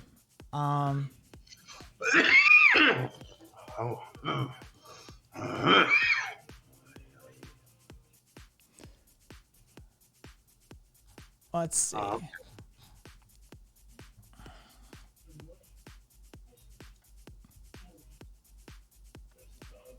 Anyway, yeah, I'll get off the id poll stuff before I get myself in trouble.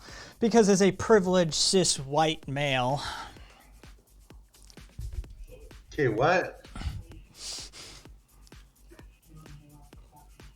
What? Well, I'm not allowed to talk about identity politics. Oh, really? Well, you have an indigenous person here that's saying it's perfectly fine. You're also a cis het male. And what the fuck does that fucking matter? I know, right? Yeah. That's the thing. Yeah, I only got one axis guy. Check your approach. Well, actually, gay and disabled gives me 2 axes. I am actually, to be honest, I'm native. I'm disabled. I have had gay moments in my lifetime. So I think that kind of counts as 3, right? Depending on which ones you're talking about, but yeah, you've got. I would discount that one, but I'd also go for the trauma abuse stuff. That gives you 3 axes, solid. Yeah. Yeah. At least 3 axes. Yeah. But I mean, that's what we're talking about. That's the bullshit. Like this is how the left decides whether you're allowed to speak on a topic or not. I mean, Sue's been there before, like where, you know, somebody's told him, like, you know, it was discussing, you know, women's lib issues, and it's like, cut it out. Like, this is sort of, you know, yeah. Well, I'm starting to look at like post-left anarchism, quite frankly. Fucking like that it's repressive, it's regressive, it's counterproductive. You know, I'm not saying don't listen to other opinions. I'm just saying, like, everybody gets a seat at the table. Everybody gets a voice. I don't think, you know? I hear that. Yeah. Like, I don't see what's insane about that. I don't understand what's oppressive about that. I don't see what's, you know, how that is a hot take. I don't subscribe to the oppression Olympics in any way, shape, or form. Yeah. I think people, like, we have to start looking at, okay, we have to start moving away from this oppression Olympics and start actually, like, looking at people like human fucking beings. What a concept. I know, right? Yeah, and see, that's the problem, Gadge, is reactionaries get a hold of these theoretical concepts and then they misuse and abuse them. And so something like intersectionality, which was a lens of, it was an analytical lens, becomes this rubric by which people begin to measure other people. And Aqua Maka, enjoy your ban. I know you were working for it for a while.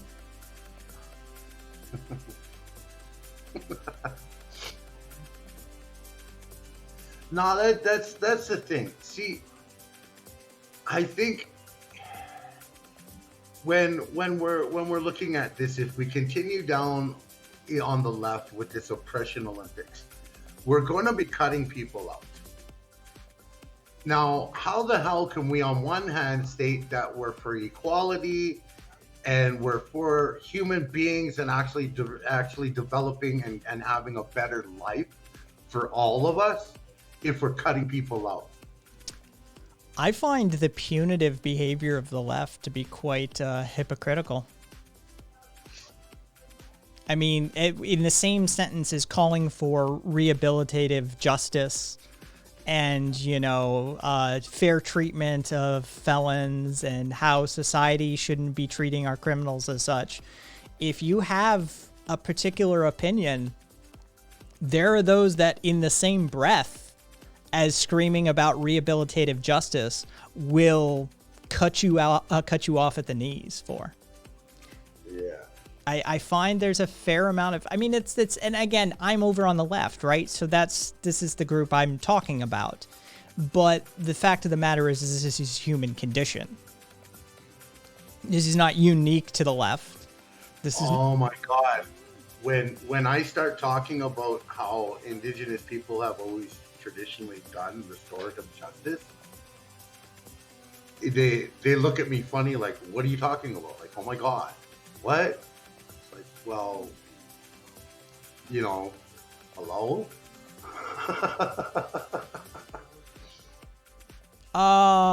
Planet Rewind, it's stupid and conspiracy theory, and we even have we've got a channel bet prediction running for March 4th because we've got somebody who comes by and fucking yells about that nonsense. So yeah, On a basis. it's crazy. Yes, Estrella, some of the left has some messed up views in regards to veterans too that I've seen. 100%. The disgust for the military transfers over to the disgust for the individual. And there is some very toxic behavior reflected at veterans who more often than not were poor abuse victims of society, right? Like they were taken advantage of. They were coerced into that position by society. Okay, so you get out of college or university, whatever, or if you get out of high school, even. So here's how the army or military works. They offer you either college and university training once you're done your 4 years or whatever of service. They offer you all these trainings plus job skills. Plus, they offer you, what was it, for a time they were offering like 2,000 something for a sign up fee or something like that. They were offering you a couple of grand to sign up. And then, you know, being in there, you also have free room and board. Plus, they pay you. You know, if you have a family, they give you actual housing, like, you know, on an army base. Get like, I mean, imagine coming from nothing into a situation where somebody's saying, look, I'll give you cash up front. I'll pay for your education. I'll take care of your, you know, any immediate family you may have. We'll take care of your housing, your food, and hell, we'll show you the world. yep. That's a hell of a deal. I mean, we talk about all of these coercive, abusive, oppressive elements of society. And then on the left, we especially talk about the members of the military in this sort of abstracted version, away from those coercive, oppressive elements of society.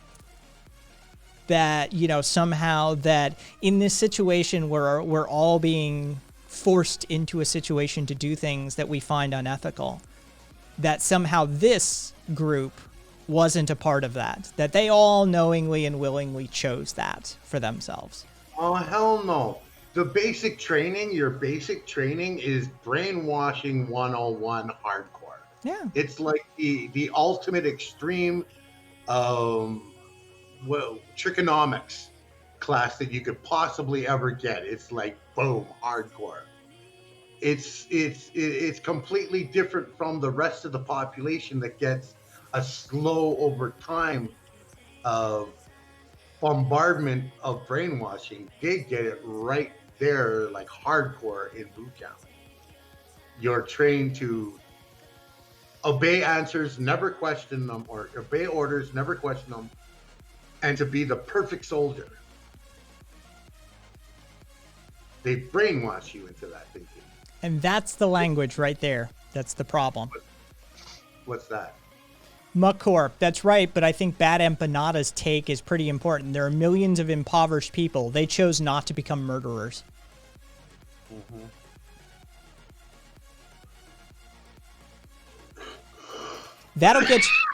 That'll definitely start the conversation correctly, right? Walk up to them and call them a murderer right out of the gate. Hey, I understand that we want to discuss class consciousness and restorative justice, and we want to, you know, rehabilitate those and show love towards each other. But by the way, you're a murderer. So let's start from that position.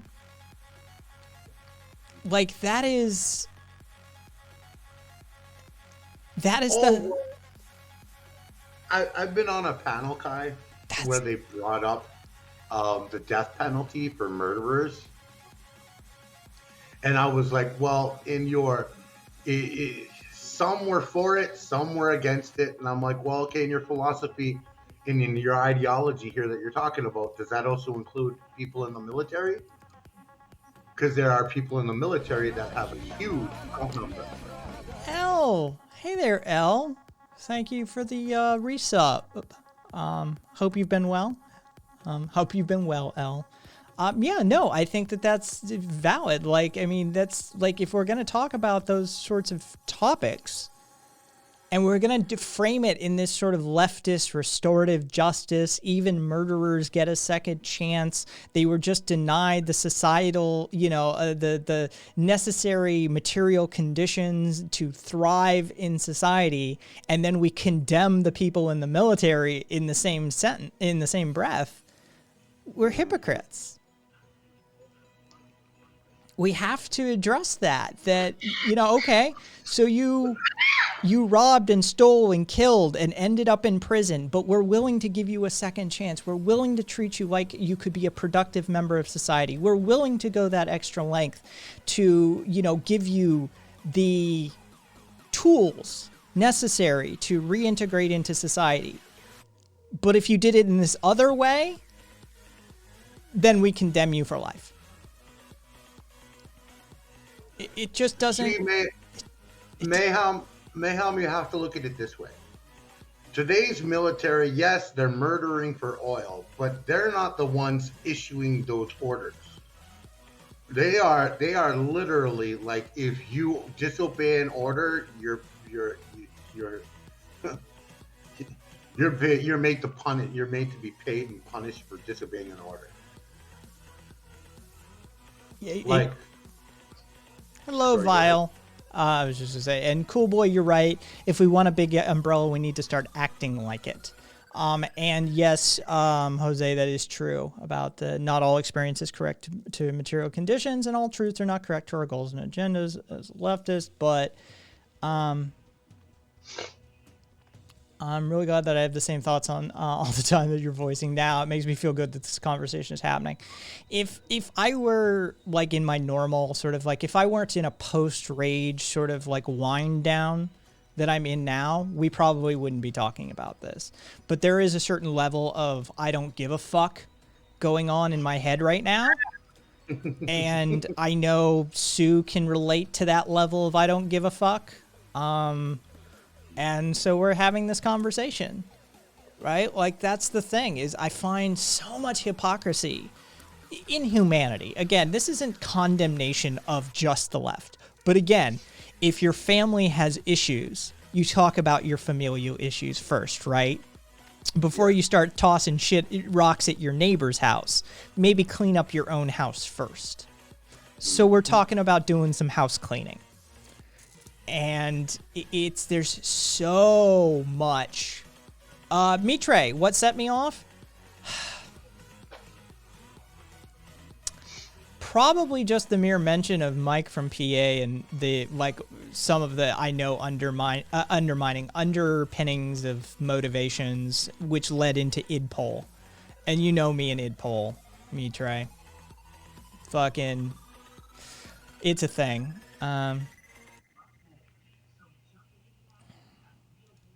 Sue with the what?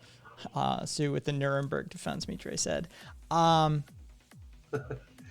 like, I mean, let's face it. Like, okay, when the war with Nazi Germany was over, all they did was go after some of the higher ranks in the military. They let the citizens go, right? Oh, am I right? Am I right or am I wrong? Because of the simple factor that they were just following orders. They were forced into it was army. The higher, yeah, most of the soldiers, I mean, rank and file were just given a pass. You had to be of a certain elevated position within the military. You had to be handing out orders to a certain extent, or you had to be committing specific war crimes. Joe, literally a German, by the way, saying judges, police officers, and loads of other party members were given a pass. Some judges even kept their positions. Yeah.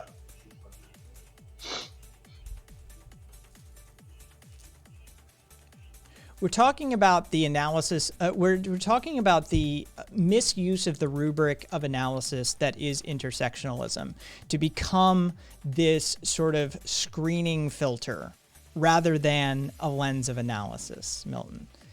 It becomes the oppression Olympics, as some have deemed it. Rather than utilizing intersectionalism as that analytical tool, a whole host of people on the left have given in to using it as a checklist. Radio. And that leads down some very dark paths.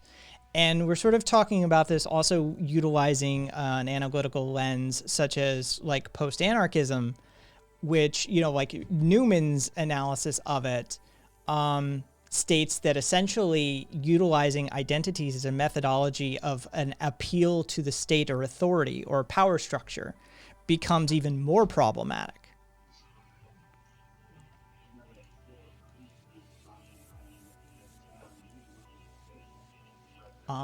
Cool boy, Joe would have to answer that question for you. Yeah. Oh, yeah. That's Operation Paperclip, Victorious. NASA, the CIA. We pulled a bunch of them, 100 some odd that we can account for. They were like, hey, Nazis, you did good work over there. You want a job? And I mean, intersectionalism is good.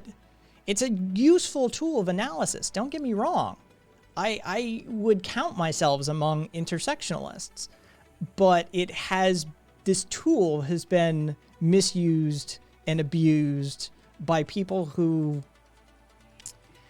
motivations may not be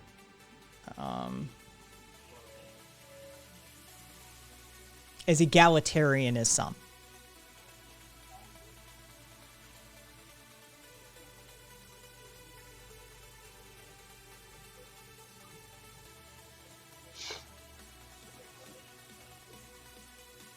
Yeah, exactly. Goofy for Jesus. Yeah, exactly, right? So it's hard when we come to these things because it's like it gets taken into a really weird way.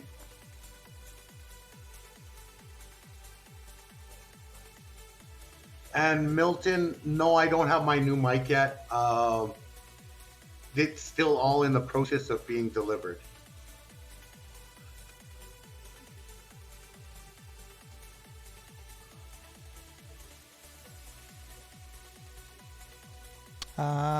As for giving the rank and file Wehrmacht soldiers a pass, look up Ryan Wassenfager.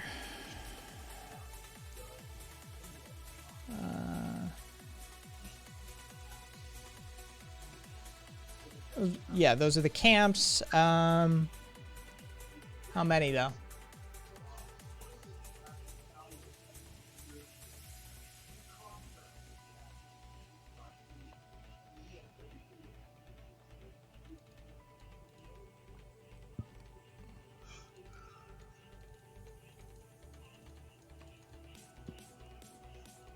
See, and then... Lovely. Nothing like look up Raiden Wassenvlogger. Yeah, nothing like doing to them what they just did to somebody else. Nothing like that good old vindictive Western justice.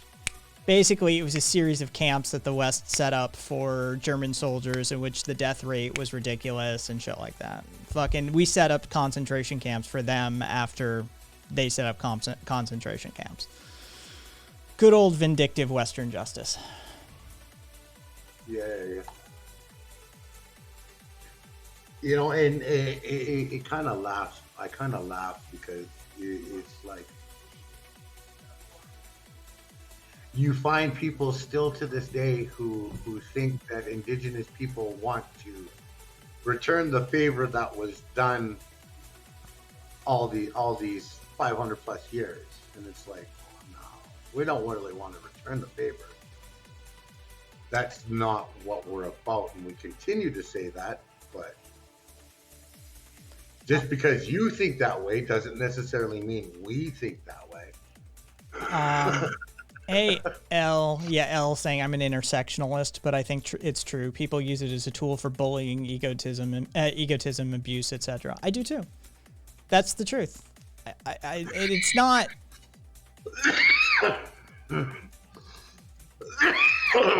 Sorry. Yeah, it's okay. Goofy saying one of their close friends is Native, and he agrees. I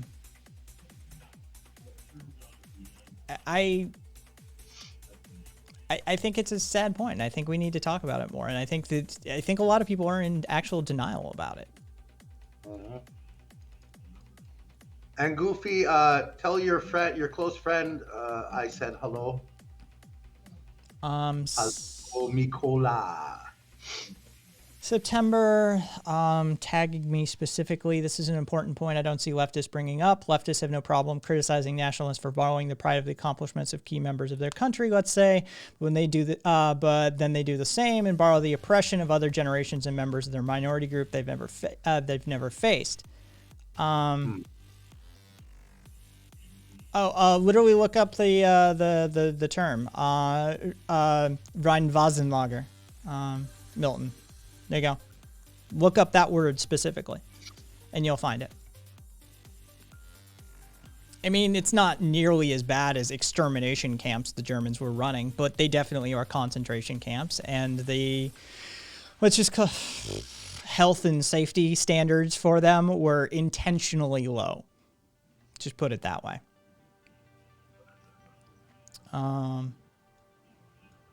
Goofy saying not sure what tribe, but they were from Maryland, and he's got an awesome name. Nice.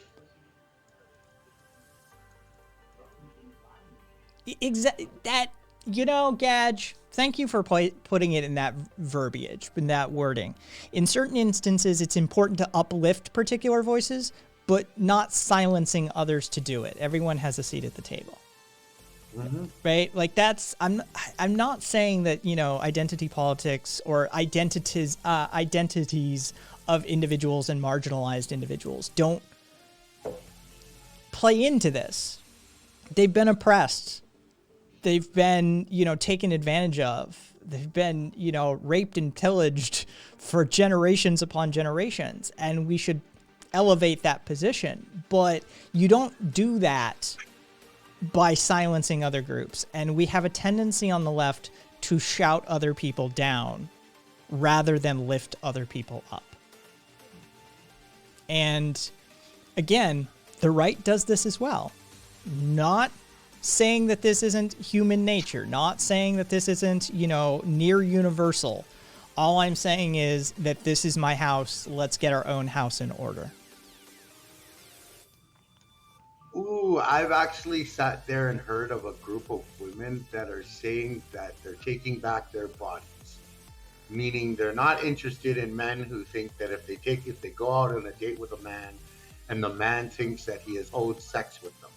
Now, we can all get behind that. We can all understand that.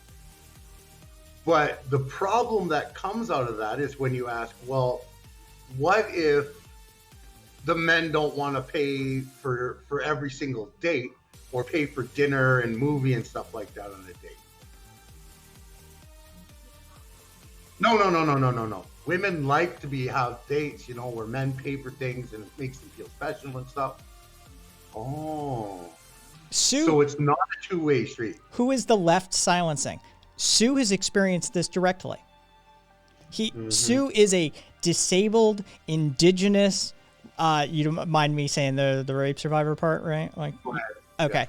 Yeah. Sue is an indigenous, disabled rape survivor of the 60s scoop, and he has specifically been told to shut the fuck up because he's a cis heteronormative male. Right? Like, if Sue doesn't get a fucking voice at the table because of that, then who does? Actually, he did.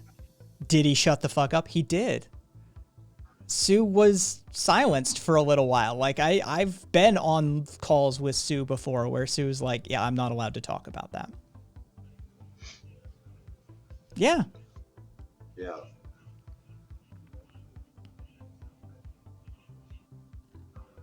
It's real. Like, it's real. It isn't, I'm not making it up. It's a thing. And as Estrella said, who aren't they silencing? Like,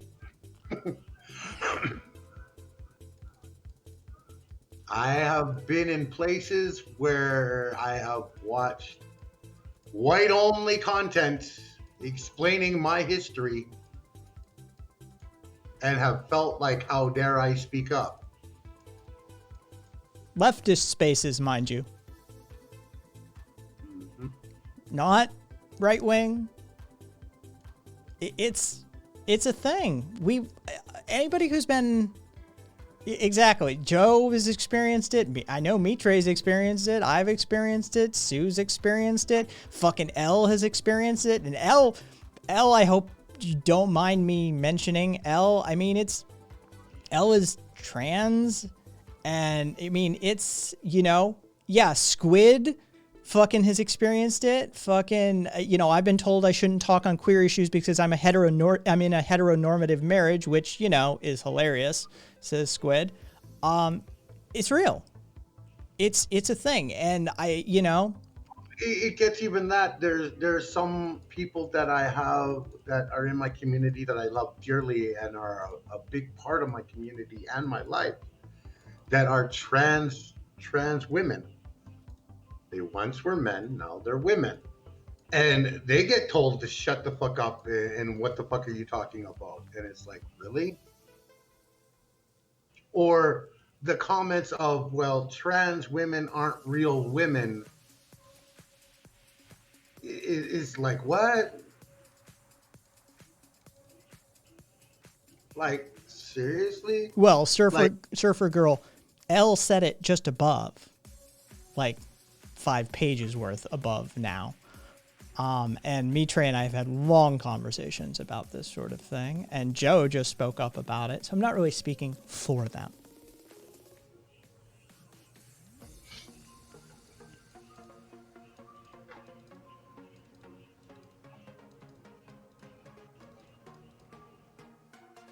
I mean, not to be contrarian, but it sounds kind of like the millionaire comedians who say they're silent. I mean, Lasu, you have your own channel and you have a big voice in Twitch's online left. Everyone gets told to stuff you at some point. It doesn't mean you're silent, especially on a platform that's all about talking. Please take comment with respect. I have you.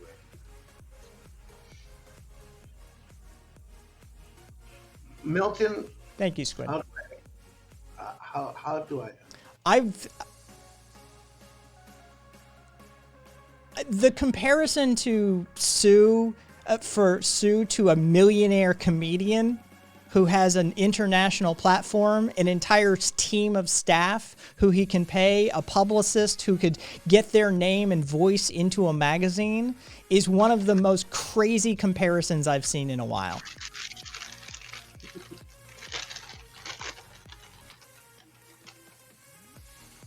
You might as well compare me to Elon Musk at that rate. Like, what? Well, we both worked in and around technology. And there's Elle. Yep, I've experienced it for sure. ContraPoints introduced me to this essay trashing the dark side of sisterhood that speaks to a similar point. Thank you, Elle.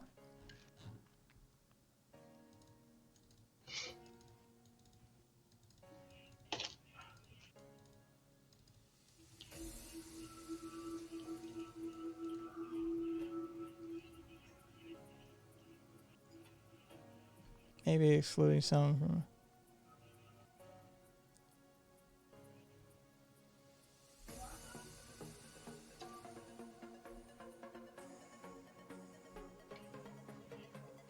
Thank you. I'll let me pop that link just so I have it. Milton, if we're talking about the murdered and missing Indigenous women and girls, oh, fuck yeah. I will speak up for my sisters any day of the week. If we're talking about actual, like, nastiness of women being raped, I will speak up constantly. But then again, I speak up for everyone. If you are gay and have been raped, I'm going to speak up for you. That's just me. But when the silencing we're talking about is when you bring up these very valid points or issues,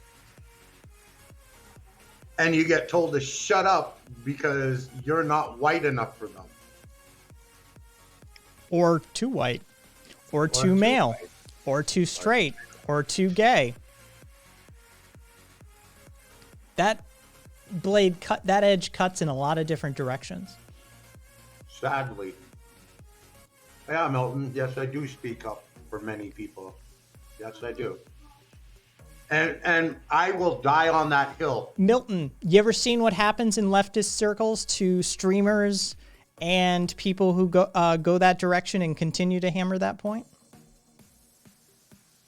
You ever seen the doxing that takes place? You ever seen the level of death threats?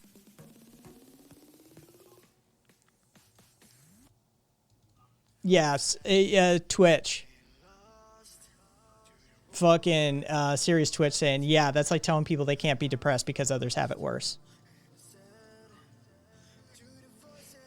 Yep, Mayhem, my son is trans, assigned female at birth, has been told he shouldn't speak on gay issues because he was assigned female at birth and is attracted to men.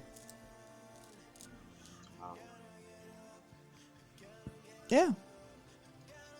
It's that rhetoric. It's exclusionary. It's... Good night, Mystified. I try, Mystified. Sleep well. Take care of yourself.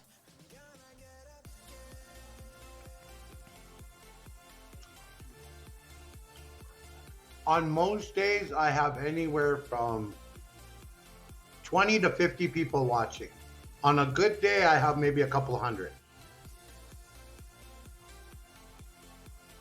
Where I'm not some of these ones that log on and have like in the over 100 numbers immediately every single time. Yeah, I gotta work up to my 70. Right? Like that's average for me, is 70. And I gotta work up to it. Fucking, it's like these millionaire comedians. I'm sorry, what? So I don't sit back. What is Lost Sue's channel? It's already taken care of. Don't worry about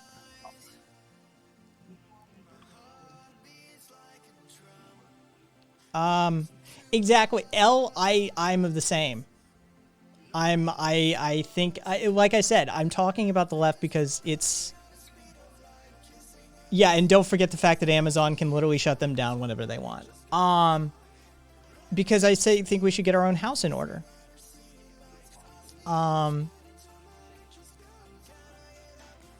That there's a level of blatant hypocrisy, especially when we talk about rehabilitation and restorative justice all the time. And yet we treat our own people with this sort of vindictiveness that is just bad-natured and mean. And I mean, yeah. Squid, yes, the doxing and threats. Those things I know I'm likely to get in time and are the major reason I don't put Offspring on stream. I get them. You know, we don't talk about, I've talked about it a couple of times. I have the crazies folder that has to be set aside in case I have to interact with the police. Right? Like, that's a thing. As an anarchist who talks about anarchistic topics on stream, I get death threats. That's a thing. It's been happening since I was podcasting. Right? Like, it's a very real thing. Thank you for the follow, Goofy. And more often than not, you know what? I retract that statement. It's about a 50-50 split. I'd like to say that it's all this sort of like crazy right-wing conspiracy militia group shit, but it's not. It's about a 50-50 split. Mm-hmm. So, just saying. I'm also going to put it out there that being that I have spent some time being a criminal myself when I was young, it's to sit back and to watch that, hear one hand restorative justice and go, okay, you know, I like that idea. And then all of a sudden to watch all this other shit that transpires and go, so how is my restorative justice going to be? Like, really, is it going to just be the same shit I got now? What's the difference?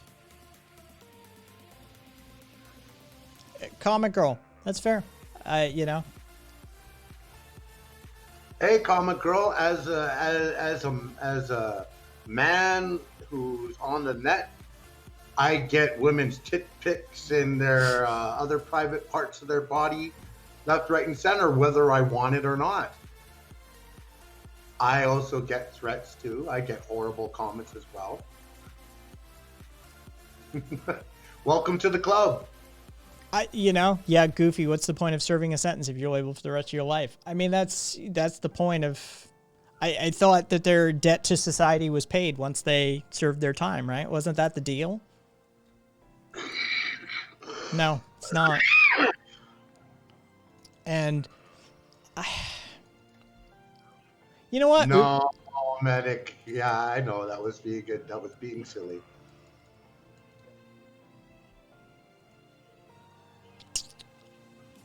I'm sick of people digging up tweets from 10 and 15 years ago on public officials and like celebrities that said some stupid shit or said some toxic shit and then slamming them to the fucking ground using it now. Right? If they're still saying stupid and toxic shit now, by all means, show a pattern, show a history. But that tendency to like dig up that one tweet or that one message from way back in the day and to color them with it, that rubs me the wrong way. Always does. It just... So how is that restorative justice, folks? If you're really for real about this restorative justice that the left talks tremendously about, how is that restorative justice? And yes, Goofy, felons are a death trap. Yes. Oh, yeah. Because once you get a felony, in the States, there's a lot of parts of the States that you can't even vote. You can't, you can't get a job. You can't fucking, I mean, it's ridiculous. Every fucking job application has that field on it. Have you ever been convicted of any felonies? If so, what? And very few places actually hire felons. It's, you can't live anywhere. You fucking, because apartment applications have that same fucking field on it. Have you ever been convicted of a felony? If so, what? That sort of thing. We don't want your criminal like here, even if it's been over a decade old. Who cares?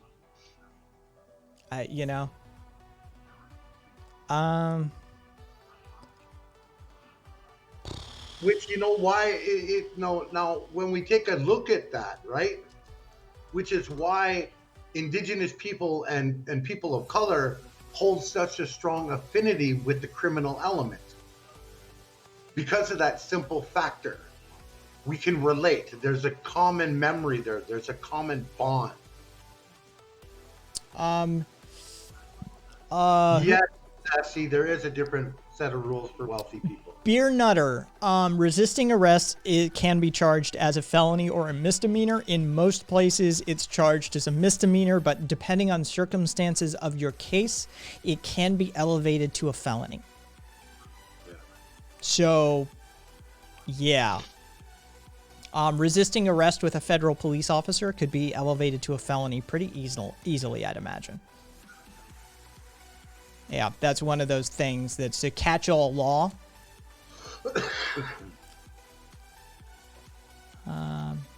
I couldn't go to college or university because I have a felony record. I couldn't get a normal job, like a good paying job. I had to get manual labor jobs because I have a felony record. I had to learn how to fix vehicles in the backyard of my own place that I had when I used to live on the reserve in order to have any kind of actual thing. Let us see, where else do we look at? Getting a place in the city is extremely hard when you have a felony record. Extremely hard. The place that I'm in now is through a so-called non-profit homeless shelter. Yeah. Where they have subsidized housing to help people like me who have so many different things blocking them from getting a place.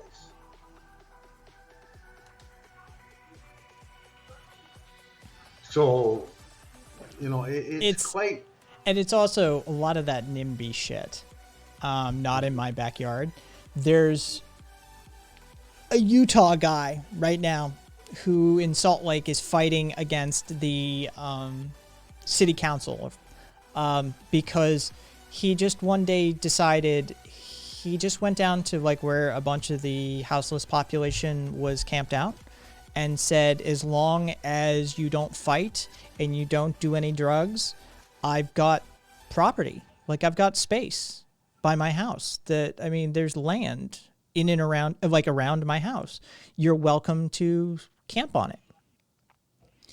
And of course, his neighbors immediately, you know, all of those Mormon neighbors of his that preach the word of Jesus immediately started screaming bloody murder because there were, you know, houseless people camped out on their neighbor's yard. And, you know, it's a lot of that NIMBY shit happens not just with Christians, not just with Americans, but also on the left as well. That it's like, you know, we're all for this restorative justice. We're all for these social programs. We're all for, you know, housing for the houseless, right? Until we say we're going to build it in your neighborhood. Yeah. And then all of a sudden shit gets real. And we start talking about, well, you know, property values and crime rates and drug usage and that sort of thing. There it is.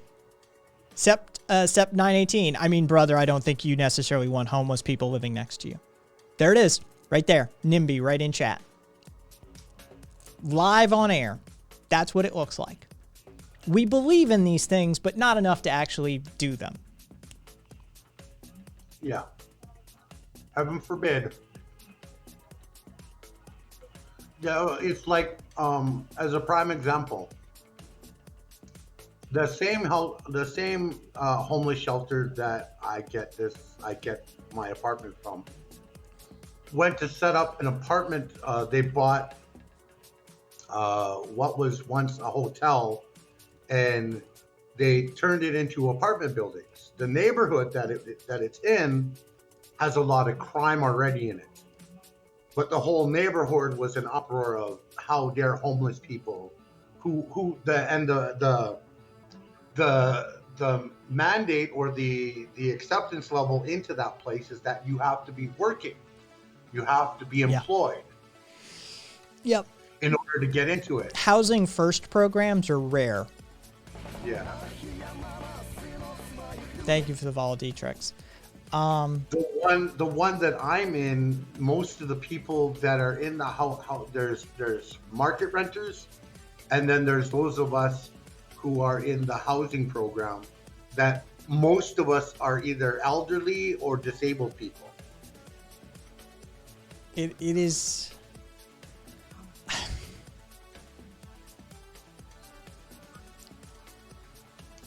never ceases to amaze me. Thank you for the follow, Matrix. What I understood from one of the conversations last time, that your view is that you think syndicalism is possible, but what do you think of welfare statism? I'm fine using welfare as a leading edge erosionary tactic towards capitalism. Depends. Put it in chat, and if one of the chatters wouldn't mind giving it a look really quickly, and one of the regulars, just give it a look over, please. Please and thank you. Oh, Lord.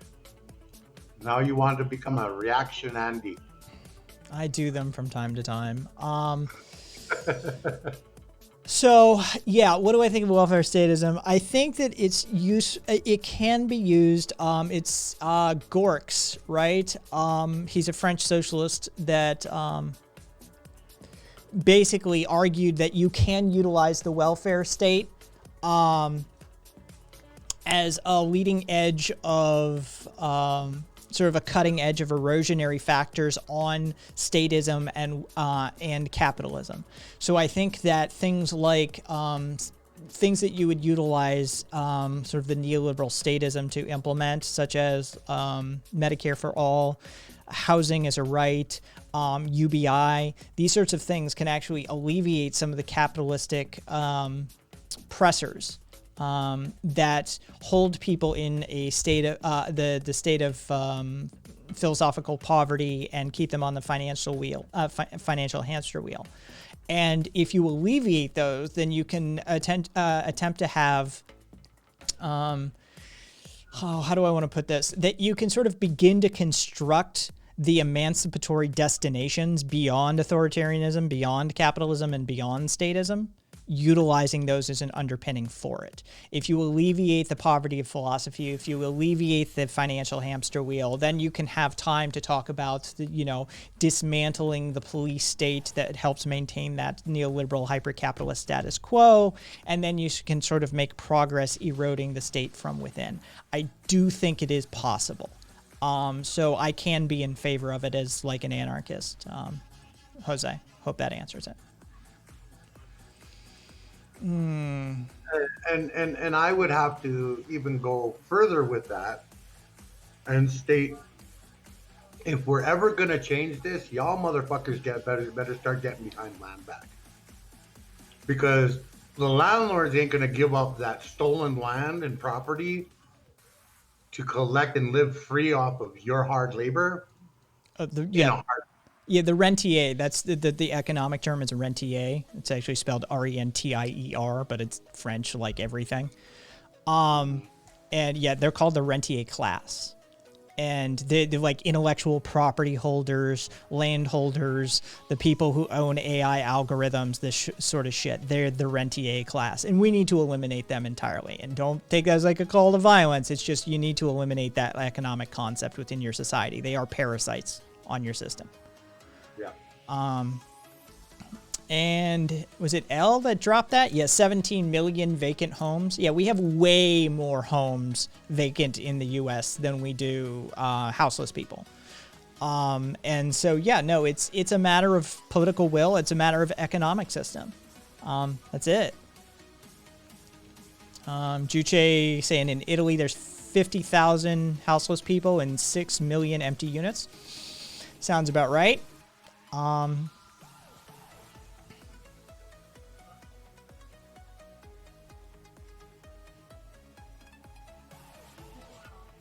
Let's see. 560 odd thousand people. Oh, okay. So that link went into chat somewhere. Oh God, here we go. Did anybody look at Dietrich's link?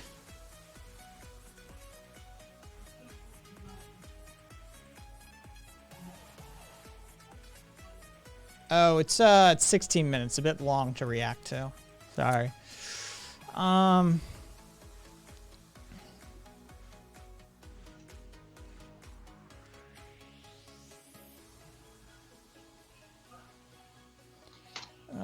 Let's see. Somebody else who comes in at like halfway through a sentence and then decides that they know what you're talking about.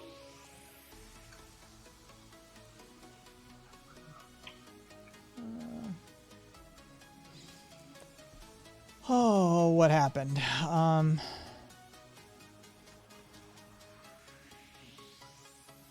Mike, make America smart again. Oh. Ask you a question, guy.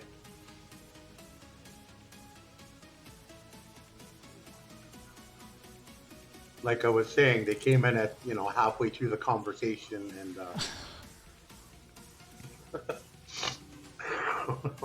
The rentier class as defined by Adam Smith, if you have any economics experience, Adam Smith, the father of basically modern economics as we've come to know it, was adamantly opposed to the rentier class. From an economics point of view, they are parasites, and I can get a trained economist on the fucking line to back that up.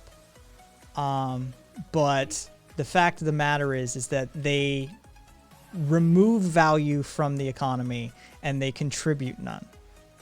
More often than not, for landlords, what they're doing is actually paying off their mortgage, utilizing your rent. So they stand as a profiteering middleman.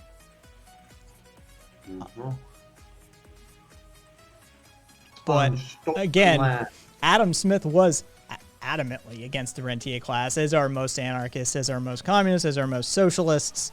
Yeah, he was also against borders too, by the way. I mean, this is like, Adam Smith is the kind of guy that like a libertarian will quote, and they have no idea how fucking based Adam Smith was. He did remove all landlords, remove the borders. You're like, wait, what? Yeah, this is the father of basically modern economics.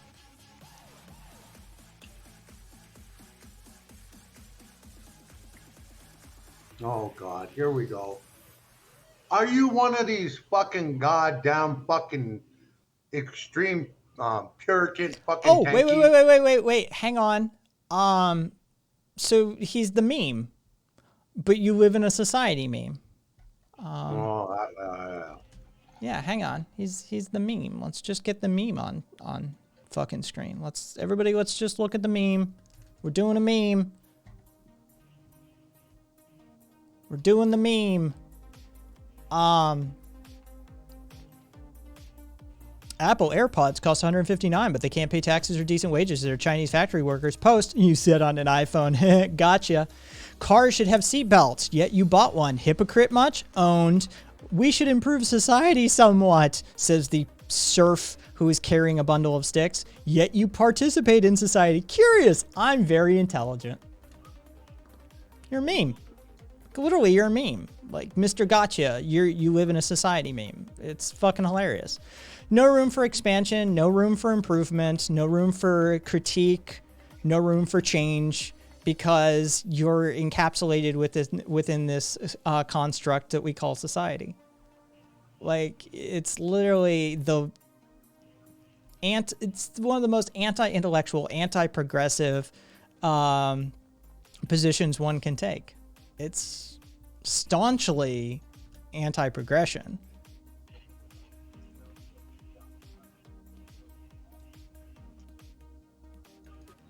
No, I said the people who own algorithms.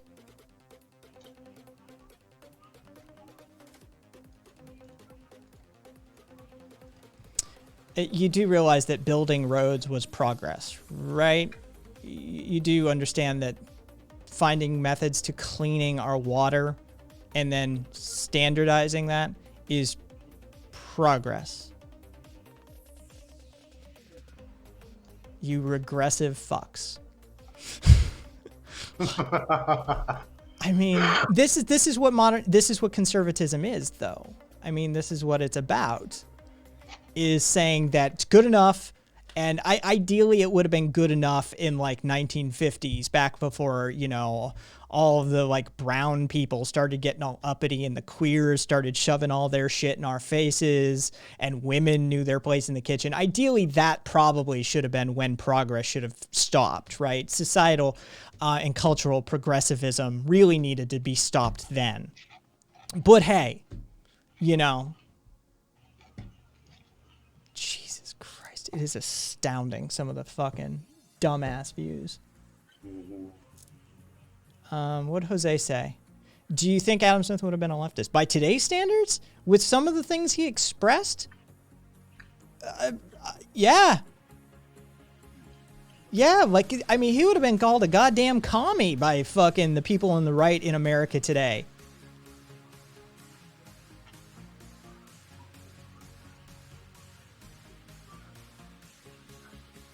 I sincerely think, yeah, Smith would have been derided as some sort of like socialist, communist, fucking red takeover sort of shit.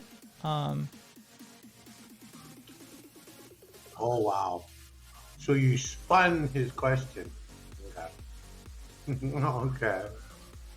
I think that's the other way around because you came without even knowing exactly what the fuck you're talking about or what was fully said. Came partly in, took what you wanted to hear, and then proceeded to slam down your fucking Puritan ideology meme shit.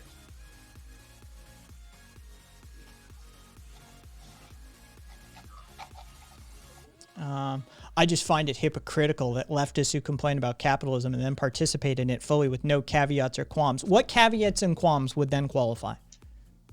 The fact that I go to great lengths to remove myself from large agribusiness. The fact that my wardrobe is in a specific attempt to, one, be comfortable, but two, never buy new clothes, or at least buy as few clothes as possible, and to buy fair trade and union made and, not exported quick fashion sort of stuff. Like, where are the qualifiers? Purchasing from cooperatives, which I also do. I mean, what makes it okay to criticize capitalism? At what point can I critique capitalism and say it is an inherently hierarchical, inherently exploitative, inherently coercive system that requires participation on threat of expulsion, starvation, and houselessness?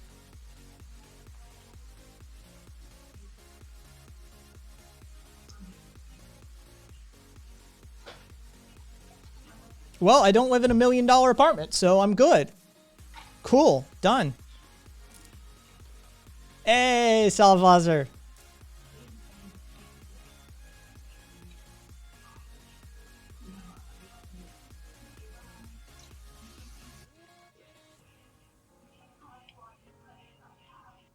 I live in a shitty ass apartment that I pay way too fucking much for.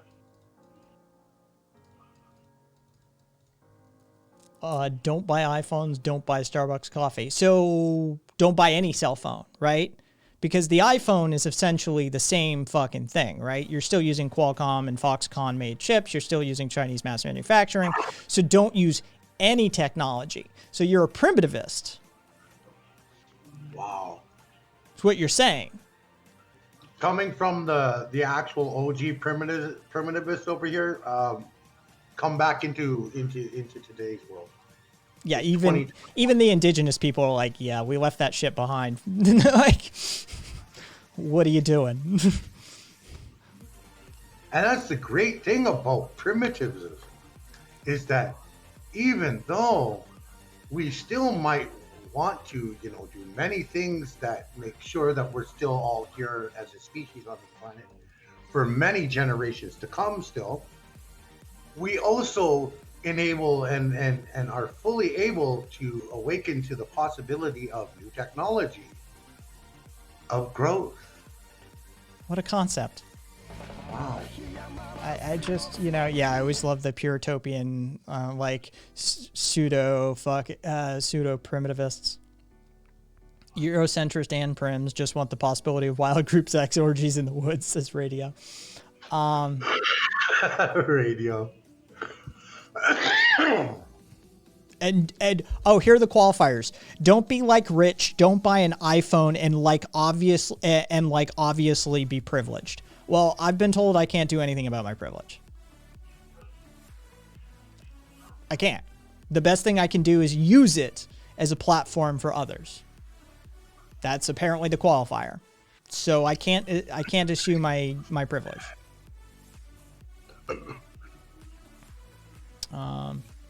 Well, as an indigenous person, I have to say, yeah, thank you for using your platform. Yes. To uplift us indigenous people on the planet, thank you, bro. Right on. Right on. All the fucking time. So I read, so I can read Adam Smith like I never read him before. I thought Adam Smith was a conservative like fucking Edmund Burke. Jose, there's going to be a bunch of stuff in there you're going to disagree. Don't get me wrong. Smith has a whole bunch of takes you're not going to approve of, especially coming from your position, economic, politically, as I know it, as I understand it to be. But there's going to be some takes that Smith is going to lay down that you're going to be like, wait, what? Are you for real? Is he actually making an argument that national borders are, economically restrictive and counterproductive? Yeah, he is.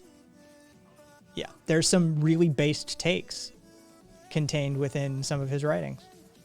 So feel free to read them. Like I said, you're going to disagree with a ton. Not my distinction. Adam Smith's distinction.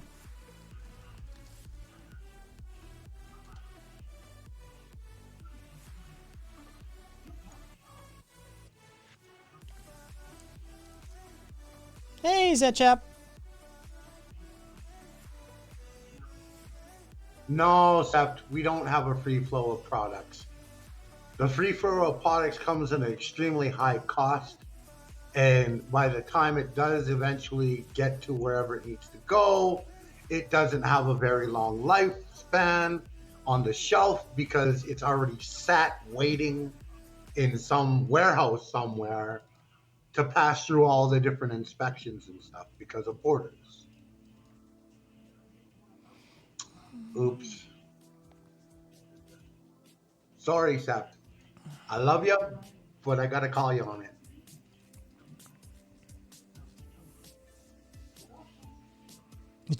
I love L's take. Do you drink tap water? If you drink tap water, you can't critique capitalism. I can critique capitalism, but I say no one. You can't. There are things that yes, you can freeze. Yeah, yes, and then there are things that you cannot freeze. I say we're all allowed to critique it, seeing as we're all encapsulated by it, born into it, and die out of it. Seeing as it is a system of coercive, predatory behavior. No, Sept. It is the GPU prices increased because of scarcity of supply. No. That motherfucker's got shit sitting in fucking warehouses all over the place. Stockpiles.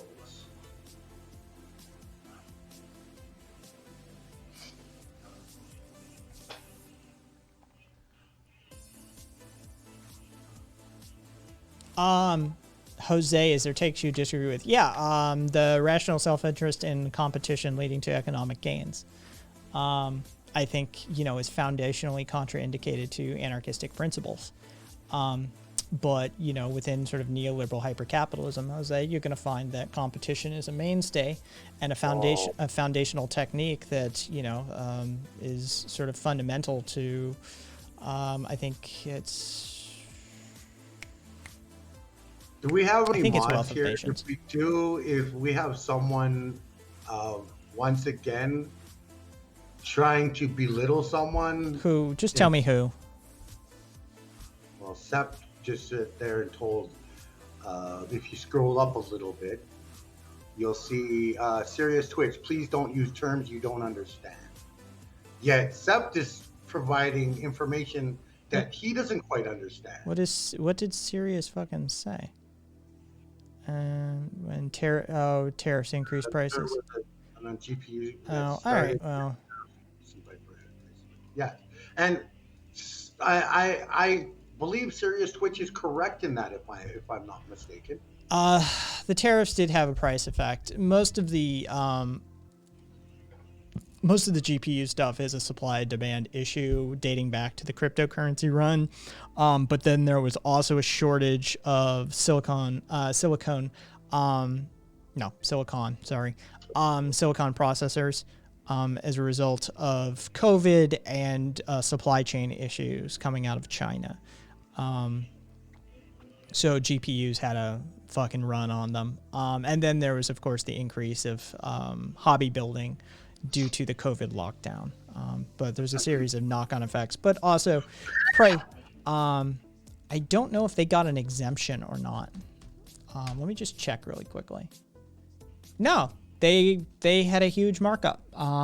They also took a massive hit because of tariffs, 7.5 all the way up to 25%, depending on which bracket of taxation the GPU falls in, and the higher quality, higher valued GPUs fall into the 25% bracket. So I believe Sirius said increase prices by 25%. I mean, I would say up to 25%, but it's still an accurate statement.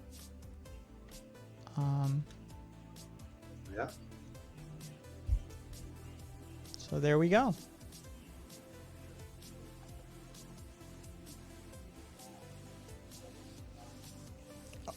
Well, earlier it wasn't tariffs weren't even involved, but now it's just pivot, tariffs equal theft.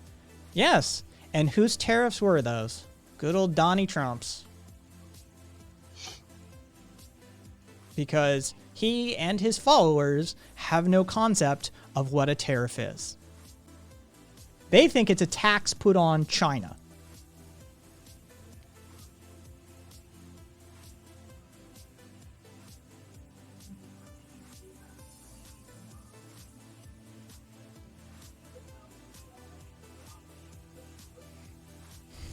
Oh Lord, Sep, you're beginning to annoy me. I hate to say it, you're beginning to annoy me.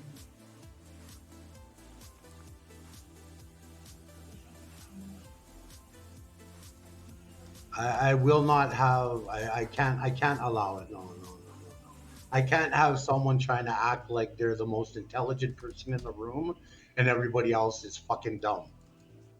I cannot have it. Sorry. Either check yourself, or I'm going to do whatever it takes to make sure that you are gone from the conversation. And generally the turn of phrase is not a run on the bank, it's a bank run. To have a run on X is historically almost always used in connection with a run on the bank. Now, that's generally historically referred to as just a bank run in simplicity. And to have a run on a product happens every fucking Black Friday and Cyber Monday. Wow. Oh, let's get, is Irish around? Because Irish has dual degrees in economics and finance, is an anarcho-syndicalist, and has 18 years of experience as a risk management specialist for investment banks in Omaha, Nebraska. Irish, where are you, Irish? Can somebody put a pager out to Irish? Nope. Looks like Irish is asleep. Yeah, I mean, he's dealing with that. They just had another fucking, he is manganese. He's an anarcho-syndicalist. And he came to that position by his education and experience. Mm-hmm. It was because of his experience in the industry and his education as a freshwater economist that he ended up understanding the nuances of capitalism, the Marxian critiques of capitalism, and how we are entering later end stage capitalism. Yeah, that's how he got to that position, was by being in the industry.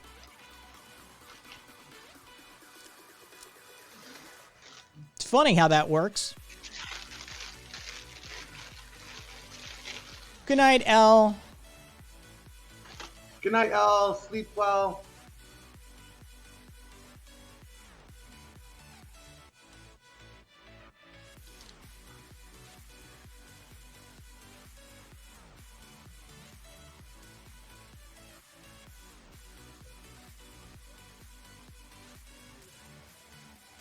Al went to go to sleep?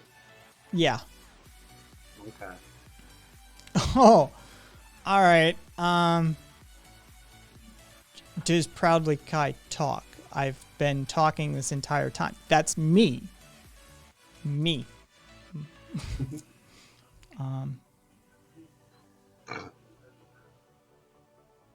Irish is on YouTube, not Twitch streaming.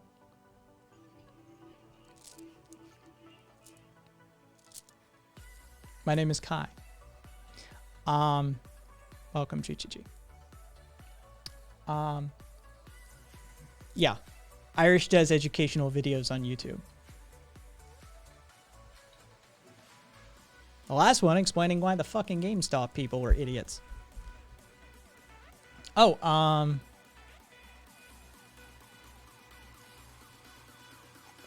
Oh, Sept was created like literally in December of last year. Like that account is like 2 months old. Not even. Like a month and a half.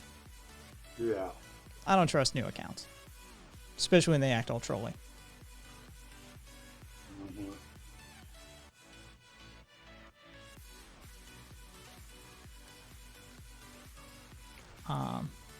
Unlikely. Anarchists are radicals. Communists are radicals. He's a syndicalist. He's an anarcho-syndicalist, not a communist, but okay. People arrive at radical positions because they're usually very flexible people who can be convinced of any movement. An anarchist today is a fascist tomorrow, is a Zionist the next day. All right. Tonight is great. I'm going to let community say, you know, let's outsource this one, right? Like let's see. Mods. No. Here.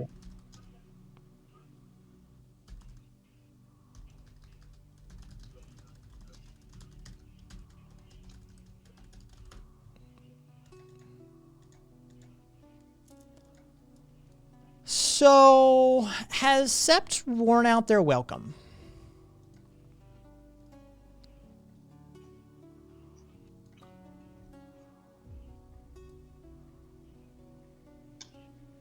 Vote up, everyone.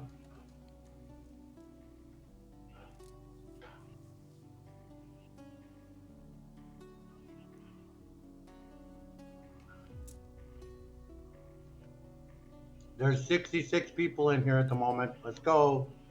Vote up time. Oh, what did Riot Girl say? Surfers are the only true radicals. I can respect that.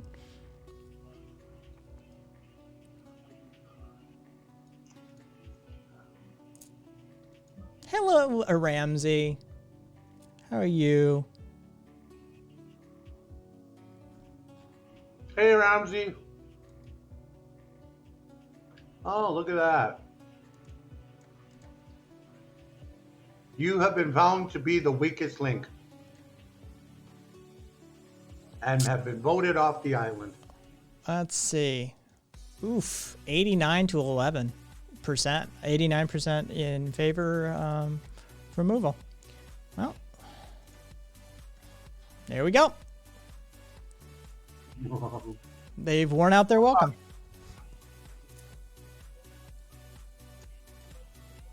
Sept.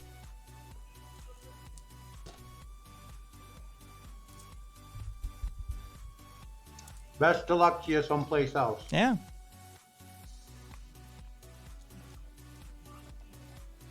Recount. Voter fraud. Yeah. Feel free to, you know, talk to one of the mods as to why you're being such a contrarian little fuck. You know, but steal the stop. No, wait. Start the stop. No, wait. God, that was a brilliant piece, brilliant moment in American history. Fucking Trump supporters yelling outside one polling place to stop the count and yelling at another polling place to keep counting. It's a brilliant moment in American history. Vote the steal. Exactly.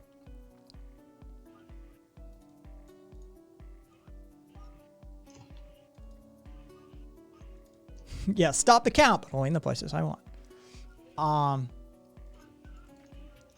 Yeah. I wish Swede were here, but, you know, Swede doesn't make night shows.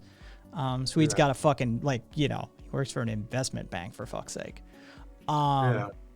You know, he's got that, like, 6 a.m. sort of shit going on in his life. But I wish Swede were here to fucking school this dumbass. That, yes, in fact, somebody can be schooled in economics and come to a position such as anarcho-syndicalism as a result of high-level academic analysis of capitalistic modalities of operation. You know, one of the things that irritates me the most is when people tell you your experience is invalid. Mm-hmm. That does get under my skin pretty quickly. For Toos, I mean, just look at Richard Wolff. I know, right? It's like, I know I'm speaking on behalf of Swede here, but Swede's been on my air multiple times. He's been open about his story, about how he arrived at that position, and his schooling and what he does, for a career. And, to say that like, oh, that's impossible, or, fucking only, anarchists today are fascists tomorrow or Zionists the next day. You're an ignorant fuck. Noam Chomsky's been a fucking, he's ascribed himself to anarchism for what, 50, 60 years? I mean, if that isn't consistency, I don't know what is.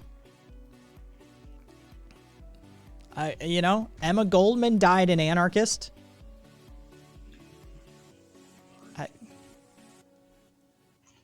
Yeah, Democracy was deemed radical at one point. Little walrus.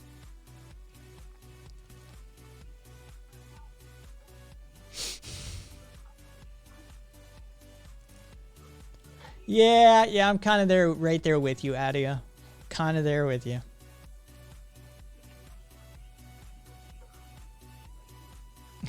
Fair enough, Squid. Yeah, if I turn up one day and I've gone fashy, I've been replaced with a body double.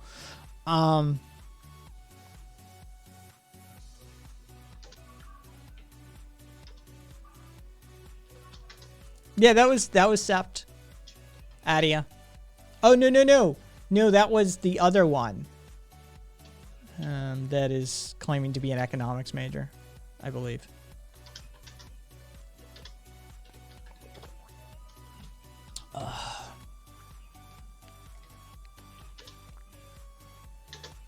Yeah.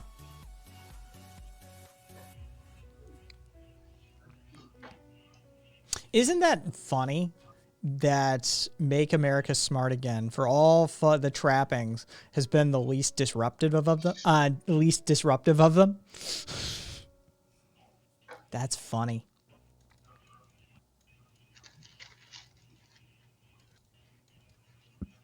Oh.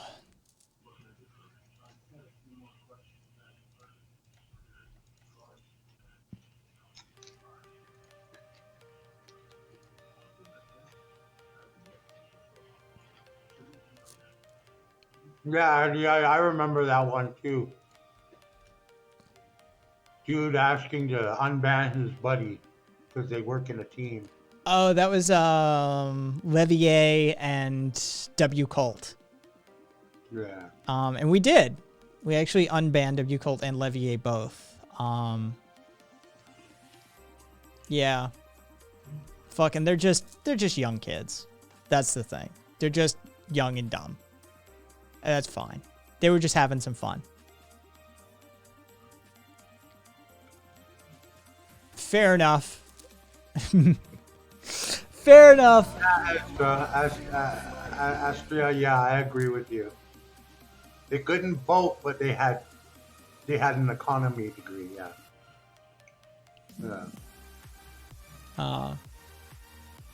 And yeah, I just checked your profile. You actually do, like, the one video I'm seeing on your the clip is for looking into OpenAI, right? Like, you do machine learning anyway, don't you? Smart Again. Like, that's your shtick. I wouldn't be surprised that if you see ML, you automatically do machine learning in your head.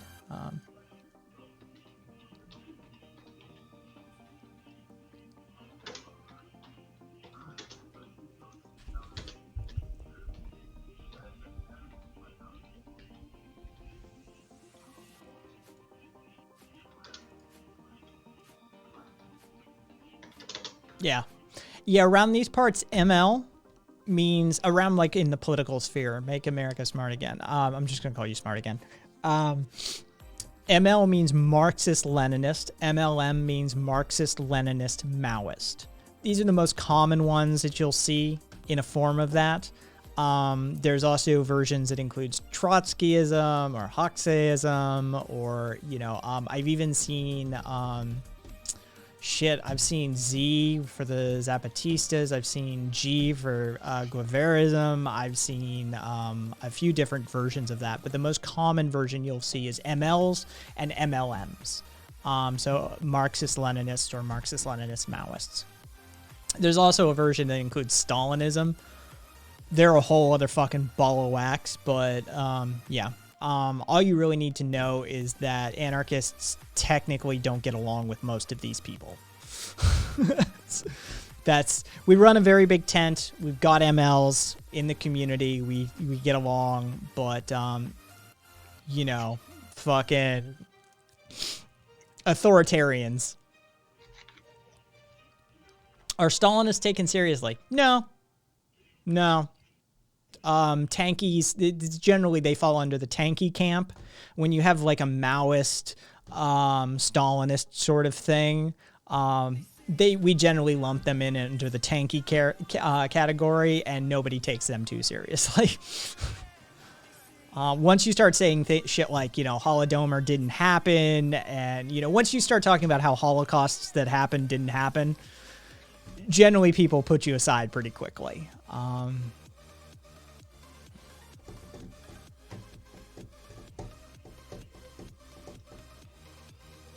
Yes, Juche has a reputation elsewhere. Juche behaves themselves here. I've never seen that behavior, and much like nation states, I'm not going to convict somebody for a crime on my channel for a crime on another channel. I know there are people who run what's called Posada Bot. If you catch a ban on another channel and you get entered into the Posada Bot database, you're automatically banned on their channel. I do not run that sort of thing. I am aware of Juche's misbehavior. I am aware of the shit Juche gets up to on other channels. And Juche knows if he ever fucking pulls that shit here, he'll be gone from here too. I'm underneath almost pretty much the same philosophy. Yeah. If you show up on my channel when I'm streaming and Posada Bot says, oh, you've been banned in X amount of channels, my first word out of my mouth is, well, if you're here to be racist or troll, you're gonna be added to that list from this channel. If you're here to talk in good faith and actually have a good conversation and learn something, you're welcome in. Yeah. But if you pull bullshit, sorry, sucks to be you. Yeah, I would never, do that. Like, you'll catch your ban for behavior on my channel, not someone else's. Yeah. There are those that Lord Fertis is waiting in the wings. Oh, well, I don't know. I'm really not trying to get a panel going. I see you, Fertus. Thank you.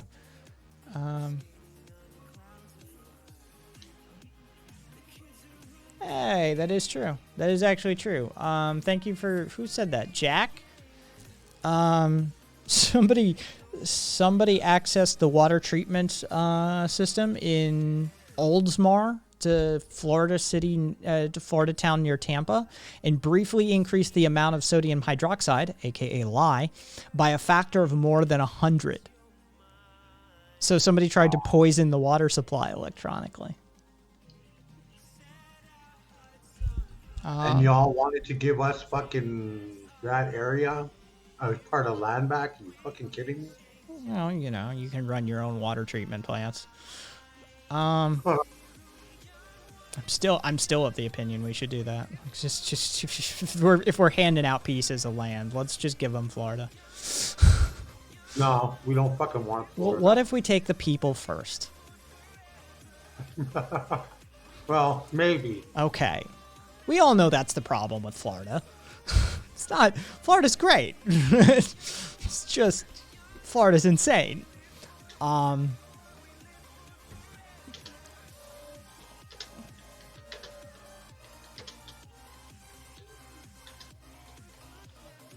Palpatine Vader 2024. No, I'm not a pacifist, actually. I'm what I refer to as a pacifist in theory. Like, I really don't want to hurt anybody, but break into my house and threaten me and see, fuck around and find out. Right? Like, I'm not gonna, I'm a pacifist so far as, like, as societal conditions go.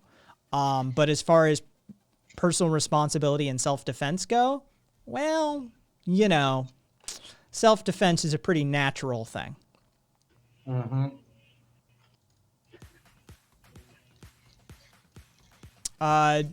One, I don't watch the news, Jack. But two, hey, there's Juche. But two, yesterday was a day off for me. And as somebody who does political theory and covers news and politics and economics and religion and a whole bunch of other shit, on the regular, a day off is a precious thing. Hey, is that like the red wave of 2020? Is the 2024 red wave just like the 2020 red wave?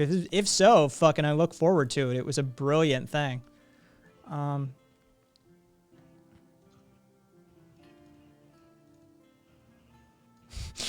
Hable, that is possibly a viable thing. Florida will be underwater soon. Give back better land. It's not gonna be that far underwater, but give them Georgia too. I'm okay with that. Hell, do you want the entire like deep south? On condition you got to keep the people. Fucking, it's yours. Oh, that entire region is just. Maybe some of the people, but there is a percentage of the people that no fucking way. Oh, a refund on the Louisiana purchase. Yeah, the 2020 red wave was hilarious, and I enjoyed it thoroughly. Only 2024, they'll be losing in 2022 as well.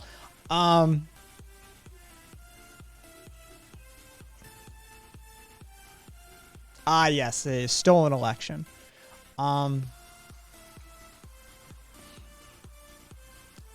Champagne, Doc. Why?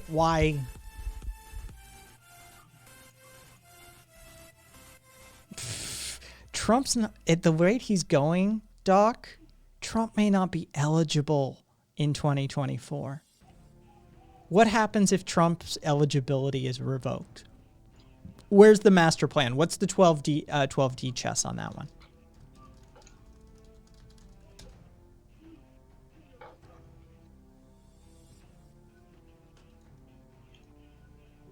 Aww. It's entirely constitutional.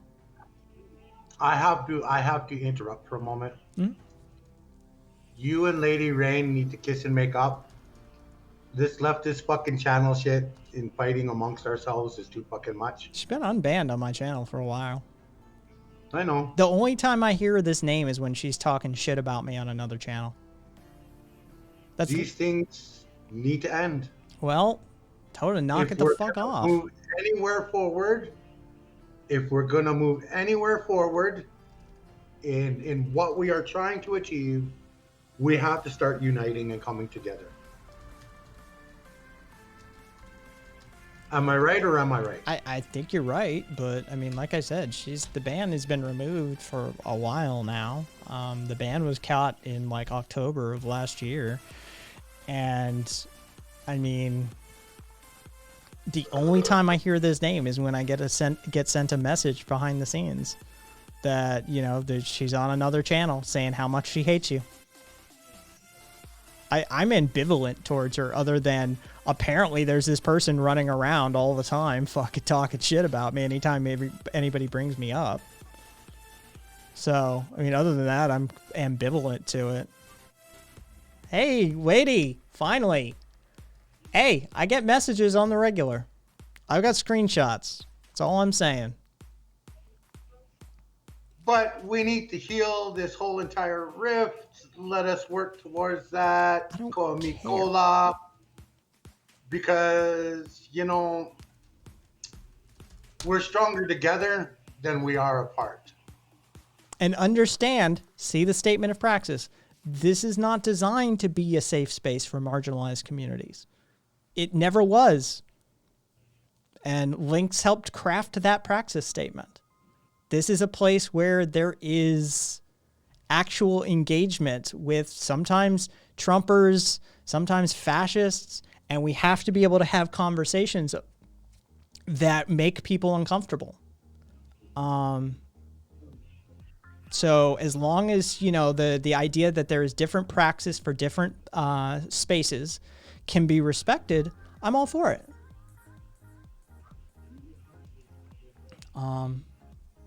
But please don't yell at my chat members about, you know, things. Mikola, you remember that story? You take one arrow and you break it and it breaks easy. You take a batch of arrows, you put them together, they don't break. This is the ideology that we must look at. And I need to get some pot. That's easy in your part of the world. It is that, Rain. It is that. It's just that simple. I'm looking at the chat log now. Okay. I need to get some pop. I'll be right back. Cool. Hey. See you in a bit. Yeah. Yeah, the fascies. Yeah, the bundle of sticks that is the fascies for fascism. It is very much that.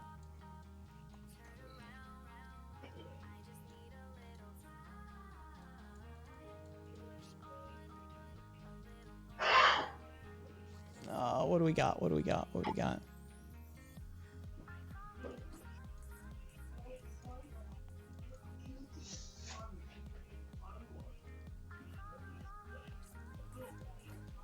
Yes, exactly, Fertus. Like I said, I've not mentioned it. It was water on the bridge under the bridge for me, but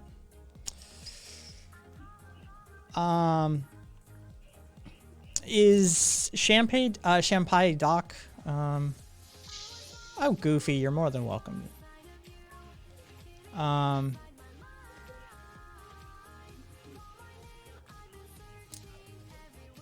Is Doc still here?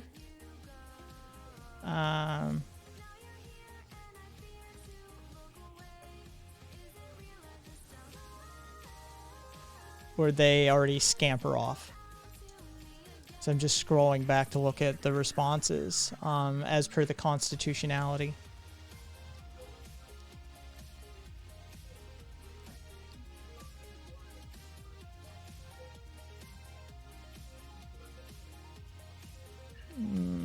Just because, nah, Trump doesn't hold political office. Just because senators voted for it doesn't make it constitutional. Oh, Jesus. Yeah, he's going to have his eligibility revoked.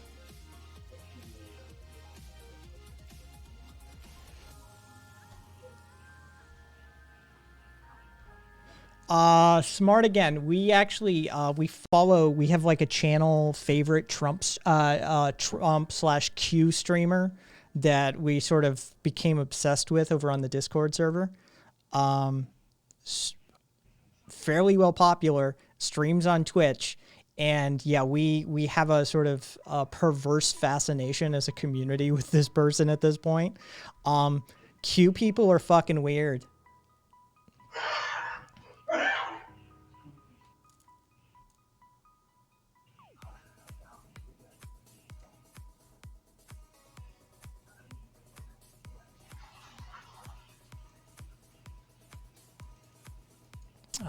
I'd love to get a belief in anarchism, but my heart and soul is not wanting it because of a fear of me becoming my father. Used to be an anarchist, so now ultra-right-wing crash. That's your father's path is not your path, Jose. Don't let your father's mistakes and failings and foibles cause trauma in your life.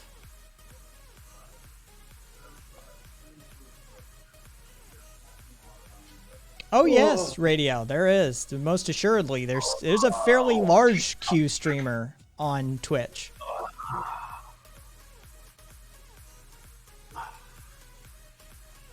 Okay, I'm back.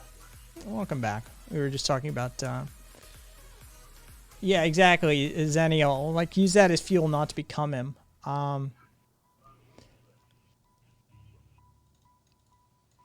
Do we have any links? No. I mean, there's bound to be philosophical overlap in a couple of instances, but no, we don't have any links to them. You may find them using our fucking word from time to time, but none that I'm aware of. Yeah, he's a big boy streamer that we sometimes watch in Morbid Fascination. Yeah. Who are we talking about now? We have a QAnon streamer on Twitch that we sort of watch from time to time. We don't watch it on stream, but yeah, we keep an eye on him from the Discord community. Like, we've got a few members who are fascinated with him. There's a morbid fascination. You know, it's like a car wreck. You can't help but look.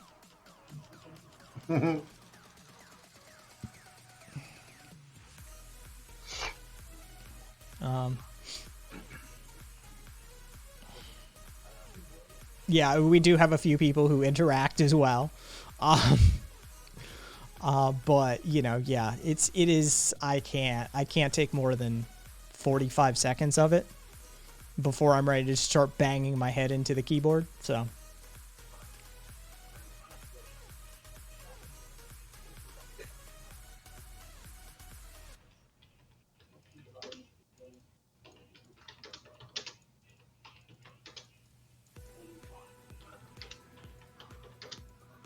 yes, it's sassy. Glad to know others are fascinated too.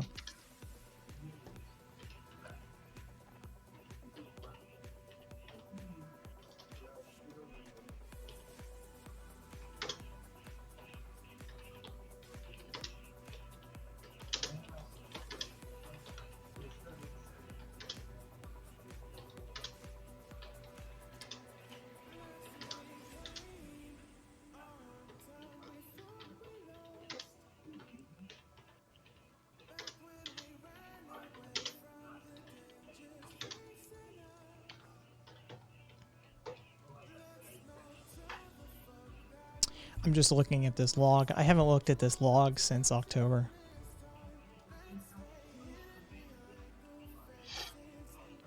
$37 messages. That's all it took. 37 messages. Who's that? Our mutual friend.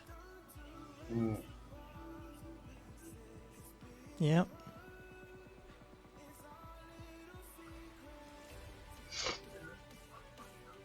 Like I said, I haven't, for me, I don't really care. Just don't be hostile to the community. Oh, okay. Yeah, I don't really give a shit, but jumping to conclusions and yeah.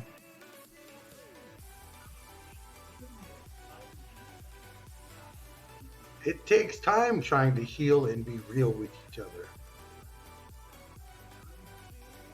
It doesn't happen overnight, but it is something that we need to do.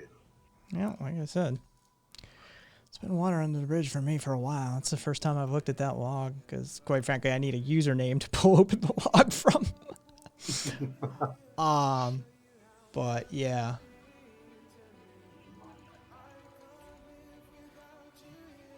It was essentially the same conversation that you and I had earlier in the stream that set them off. Hey, Sassy, who was mean to you? You want me to beat the fuck out of them? Who was mean to you? DJ Ulrich, my mom is an evangelical flat earth anti-vaxxer, yet I haven't heard her mention Q yet once. Keeping it for herself, maybe. Interesting. Wow, that's weird. It's just the fact that there's no overlap. And yes, there's Cappy, the channel mascot. Everybody loves Cappy. Now, Adia, come on now. Protecting a sister is not causing harm. Jose, you could maybe utilize Marxist like analytical methods and critiques of capitalism as an anarchist, because I know I do.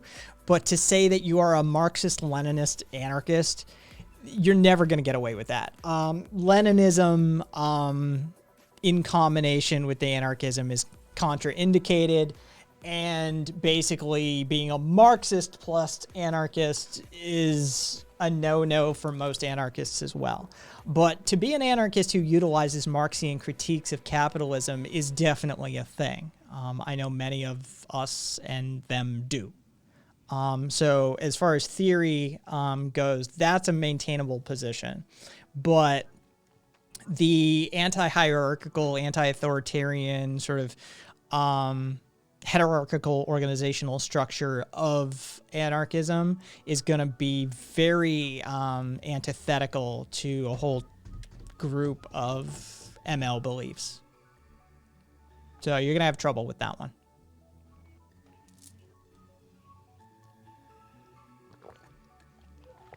I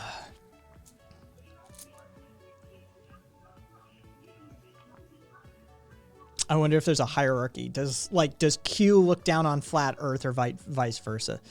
That would be interesting to know. Which one is like? Do they take the piss out of one another? Is that like a thing? Like the fucking. Yeah, which one's the authoritarian and which one's not? Like, yeah, like do the Q people laugh about the flat earthers, or the flat earthers like laugh about the Q people? Like that would be an interesting sort of little micro study to do. Like who sees the other as crazy?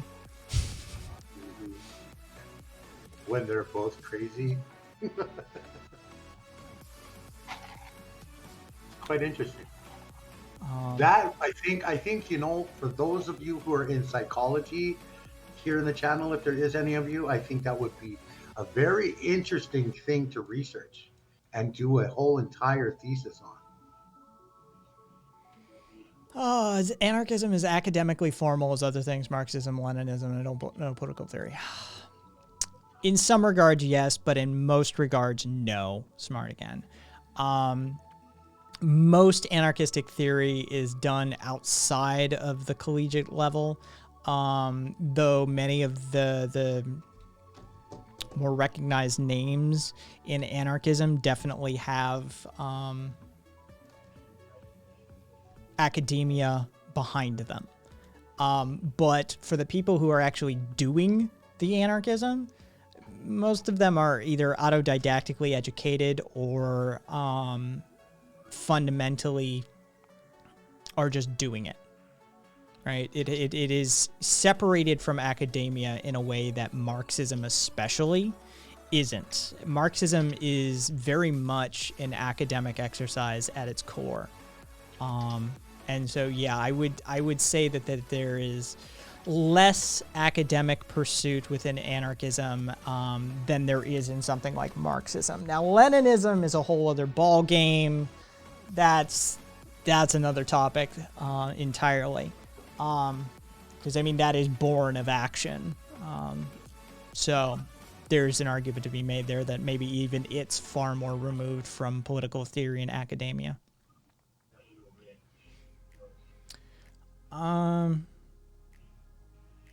QAnon, let's see. QAnon chat were mean to me on Twitch stream a while ago. It was the day of the coup, though. I didn't know much about Q at all. I thought they were disturbed anti-government people. I didn't know they love Cheeto. Yeah, exactly. Go for it, Jose.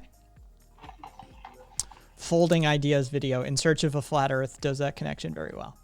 Thank you, Amras. Oh, geez, Sassy. Oh, Good night, Lady Ray. Good night. Take care. Hope you're as well as you can be. Smart again. I wish I could say that unequivocally yes, but there is a contingent of what we call puritopians within anarchistic realms that definitely use a rubric.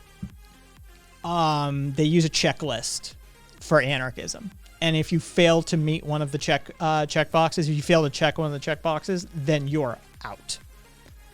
They are very hard line about this sort of stuff. I contend with them on a regular basis. Let's just put it that way.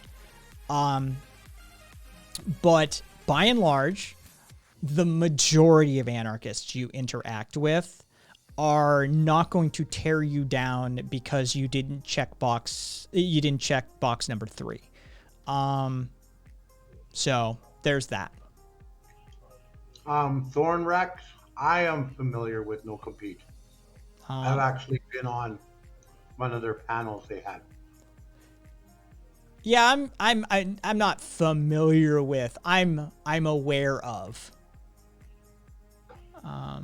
Yeah, no, I know their channel. I'm aware of them.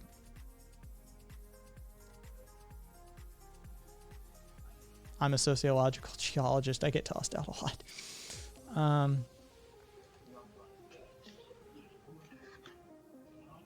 Wait, what am I doing? Oh, I have to roll back a ways. All right, cool.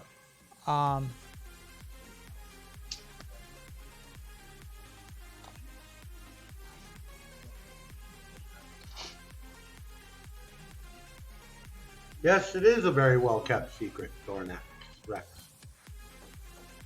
Because they do the same thing about all the different things, like China is being the world's leader right now when it comes to, what do they call it?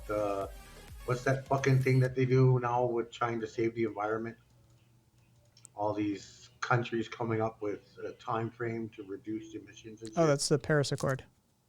Yeah. So China is the leader in the Paris Accord with that. The problem is they're doing it in an authoritarian manner. As we covered earlier in the stream, now they're damming up. They're going to build the world's largest hydroelectric dam. The only catch to this is they'll be building it across a sacred Tibetan river. Yeah.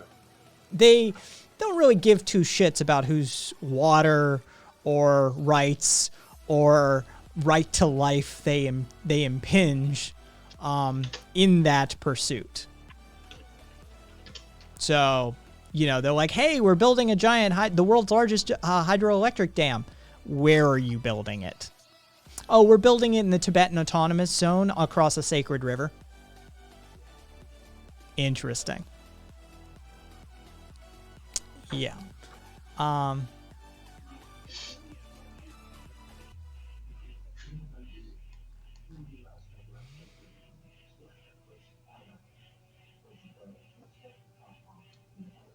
You know how we roll?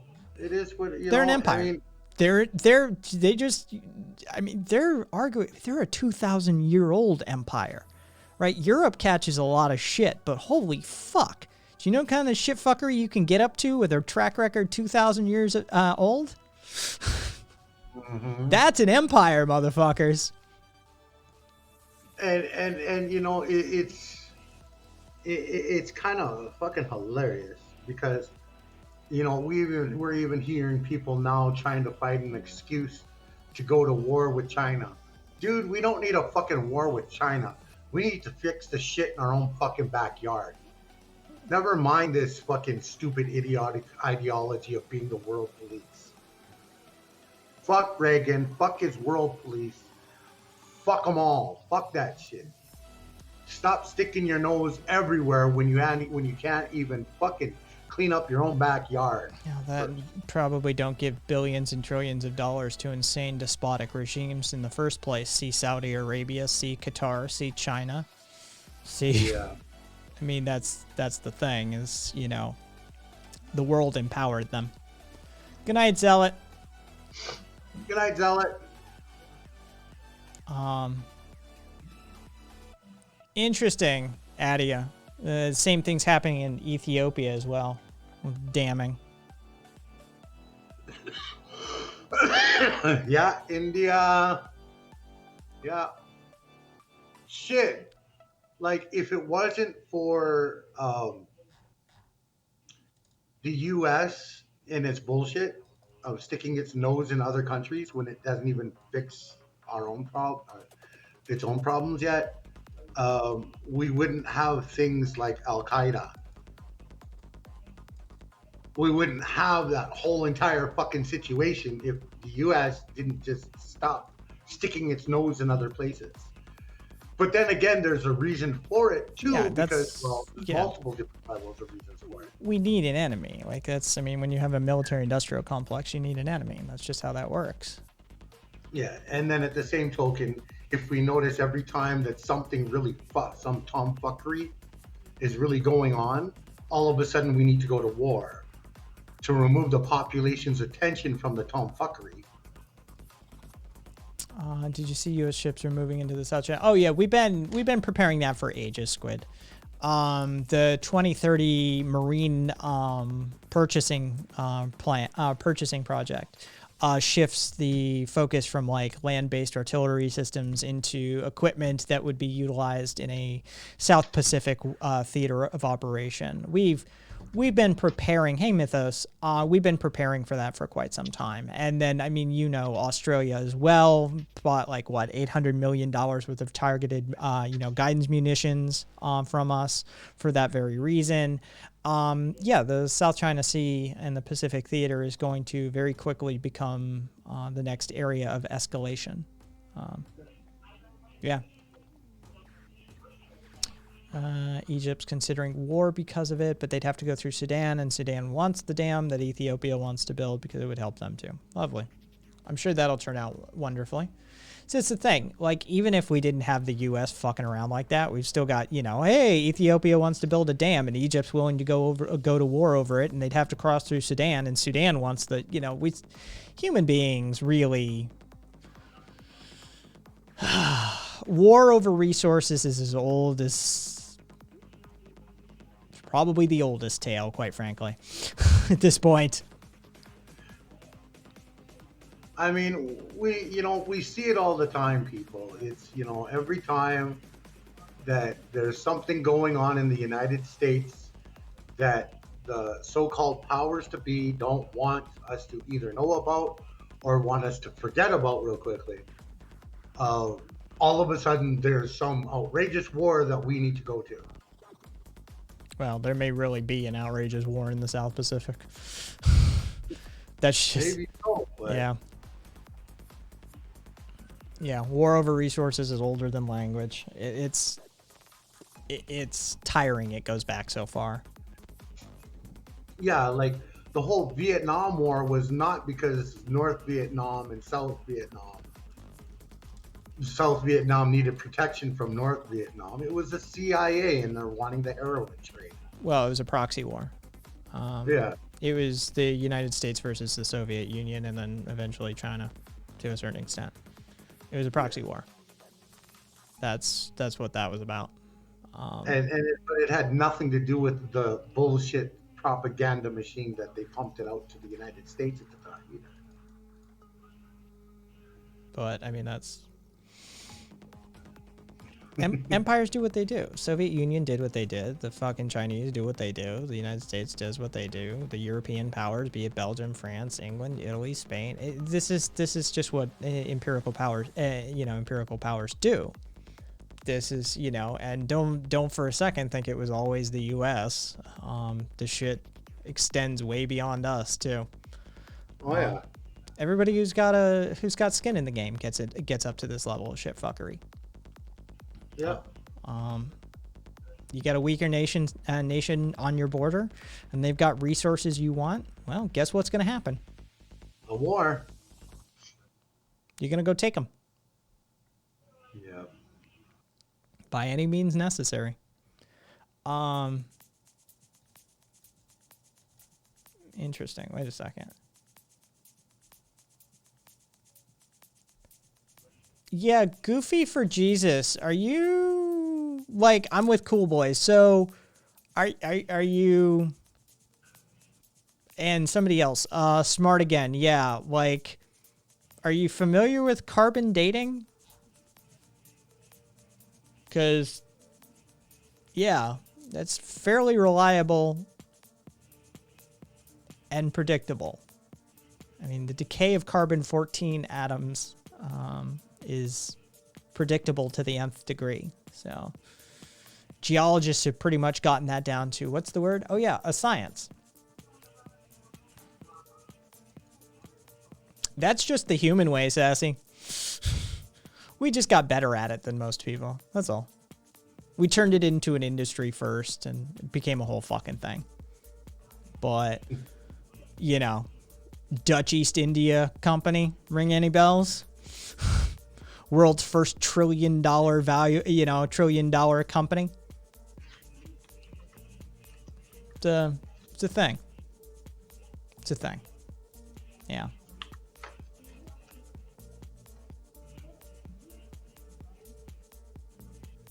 Welcome, Sol Yun.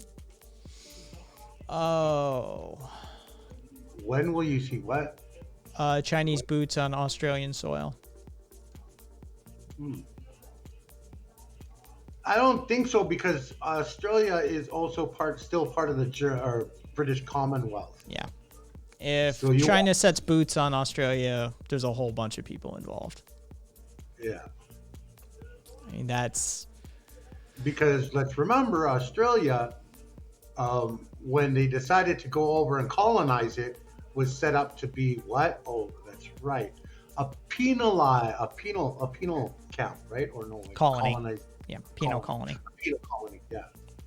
Where they sent inmates, people that they deemed were unfit to get back into civilized society and unredeemable there.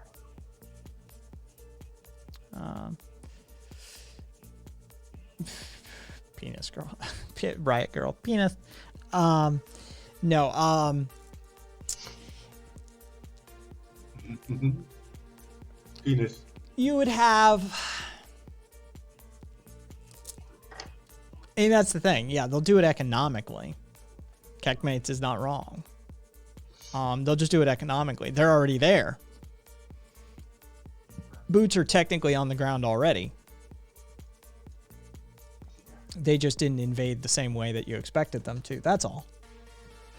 Yeah, I mean, like, there's tons of people, China and all different kinds of Asian countries, including like, Russian, British, and the Commonwealth and all of that have boots on Canadian soil, owning land, property, businesses, all kinds of different stuff. So, I mean, unfortunately, it is what it is, and we have government officials that more than are willing to accept, a couple of $1 million fucking plane ride to fucking deserted islands that they sit back and have their little conversations or shit about.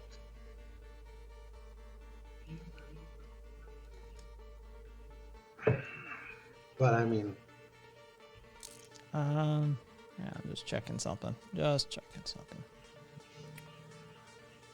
The other one I love is watching landlords that are political people or in political parties talk about how if we went land back and gave indigenous people the land, then China will come in and invade, because somehow we just don't have the intelligence to defend our lands or to preserve our lands or to ensure that other countries don't just come in and stick their nose in. Sounds to me like they're just all about making sure that they maintain their false sense of colonial control.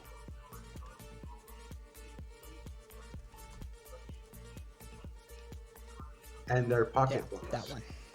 That's what I wanted. What one are we looking at now? No, I just wanted something out of my history. Holy shit. Frankly is still going. I wonder if they've sobered up yet. Are we rating? No, I mean, not fucking Frankly Amazing. That's for goddamn sure. But fucking somebody was in here earlier saying that Frankly Amazing was like hammered on stream, like to the point where they for an hour they didn't even know their mic was muted. And chat was telling them for an hour their mic was muted and they didn't even notice. And like, I mean, just shit-faced drunk, and they're still going. And I was like, you know, I saw him on the list. I was like, is he still as hammered as he was when I was made aware that he was streaming drunk off his ass? I just got to say, people, if you're going to stream, don't do it drunk or super high. Just don't do it. Know your limitations, know where you need to do that keeps an even keel, and go on from there. Otherwise, you end up like with things like that everybody will remember for the rest of your life.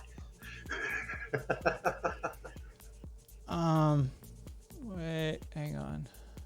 What am I seeing here? Oh, okay. So who's got a streamer that has single digits right now? Well, give me a name, people. Give me a name. There's the kitty people. Oh, no. Okay, Frank's still going. He just walked off the fucking stream, and now his YouTube playlist is just sitting up there not playing. Thank you, Smart again. I have turned at 23 if all else fails. Yeah, I've turned your name, Smart, Make America Smart Again, into a form of cardigan. Your name is Smartigan. That's how I'll be referencing you in the future. Let's go visit Momo. I think he's still drunk off his ass. I saw him walk off camera with a fucking empty can in his hand, and I think he was going to get another one. So... yeah, that's not going to do well. God, and who was here earlier? I hope they were waiting on the doctor. Who was throwing up blood from earlier? Somebody had gotten so fucking hammered that they're like the next day they were, they were sitting there with a hangover and vomiting blood, and we're like, you need to go to the DER. And okay, so the doctor said they were fine, I think, says it's true. Yeah, they were here in chat waiting. And we're like, what the fuck? Like, when you're vomiting blood, time to take that shit seriously. Did they live in the States? Probably. Yeah, that might be a good reason why they were sitting on here rather than going to the doctor, because they couldn't afford the doctor bill. Yeah, it was a long name. I forget who it was. All right, fuck it. I tend to make a policy of rating out to single-digit viewers, but we're going to do this. All right, we're going to rate over to Momo's channel. I'll see you guys tomorrow at 5:30 p.m. Pacific. You know the deal. KaiZerThings.com. Sue, thanks for hanging out. No problem. You know I always love hanging out with you, Kai. All right, let's start the raid, and then I will catch you guys another time. I hope you're as well as you can be. I'm going to see if I can't catch some of these fuckers sleeping. There we go. All right, take care of yourselves. See you over at Momo's, everyone.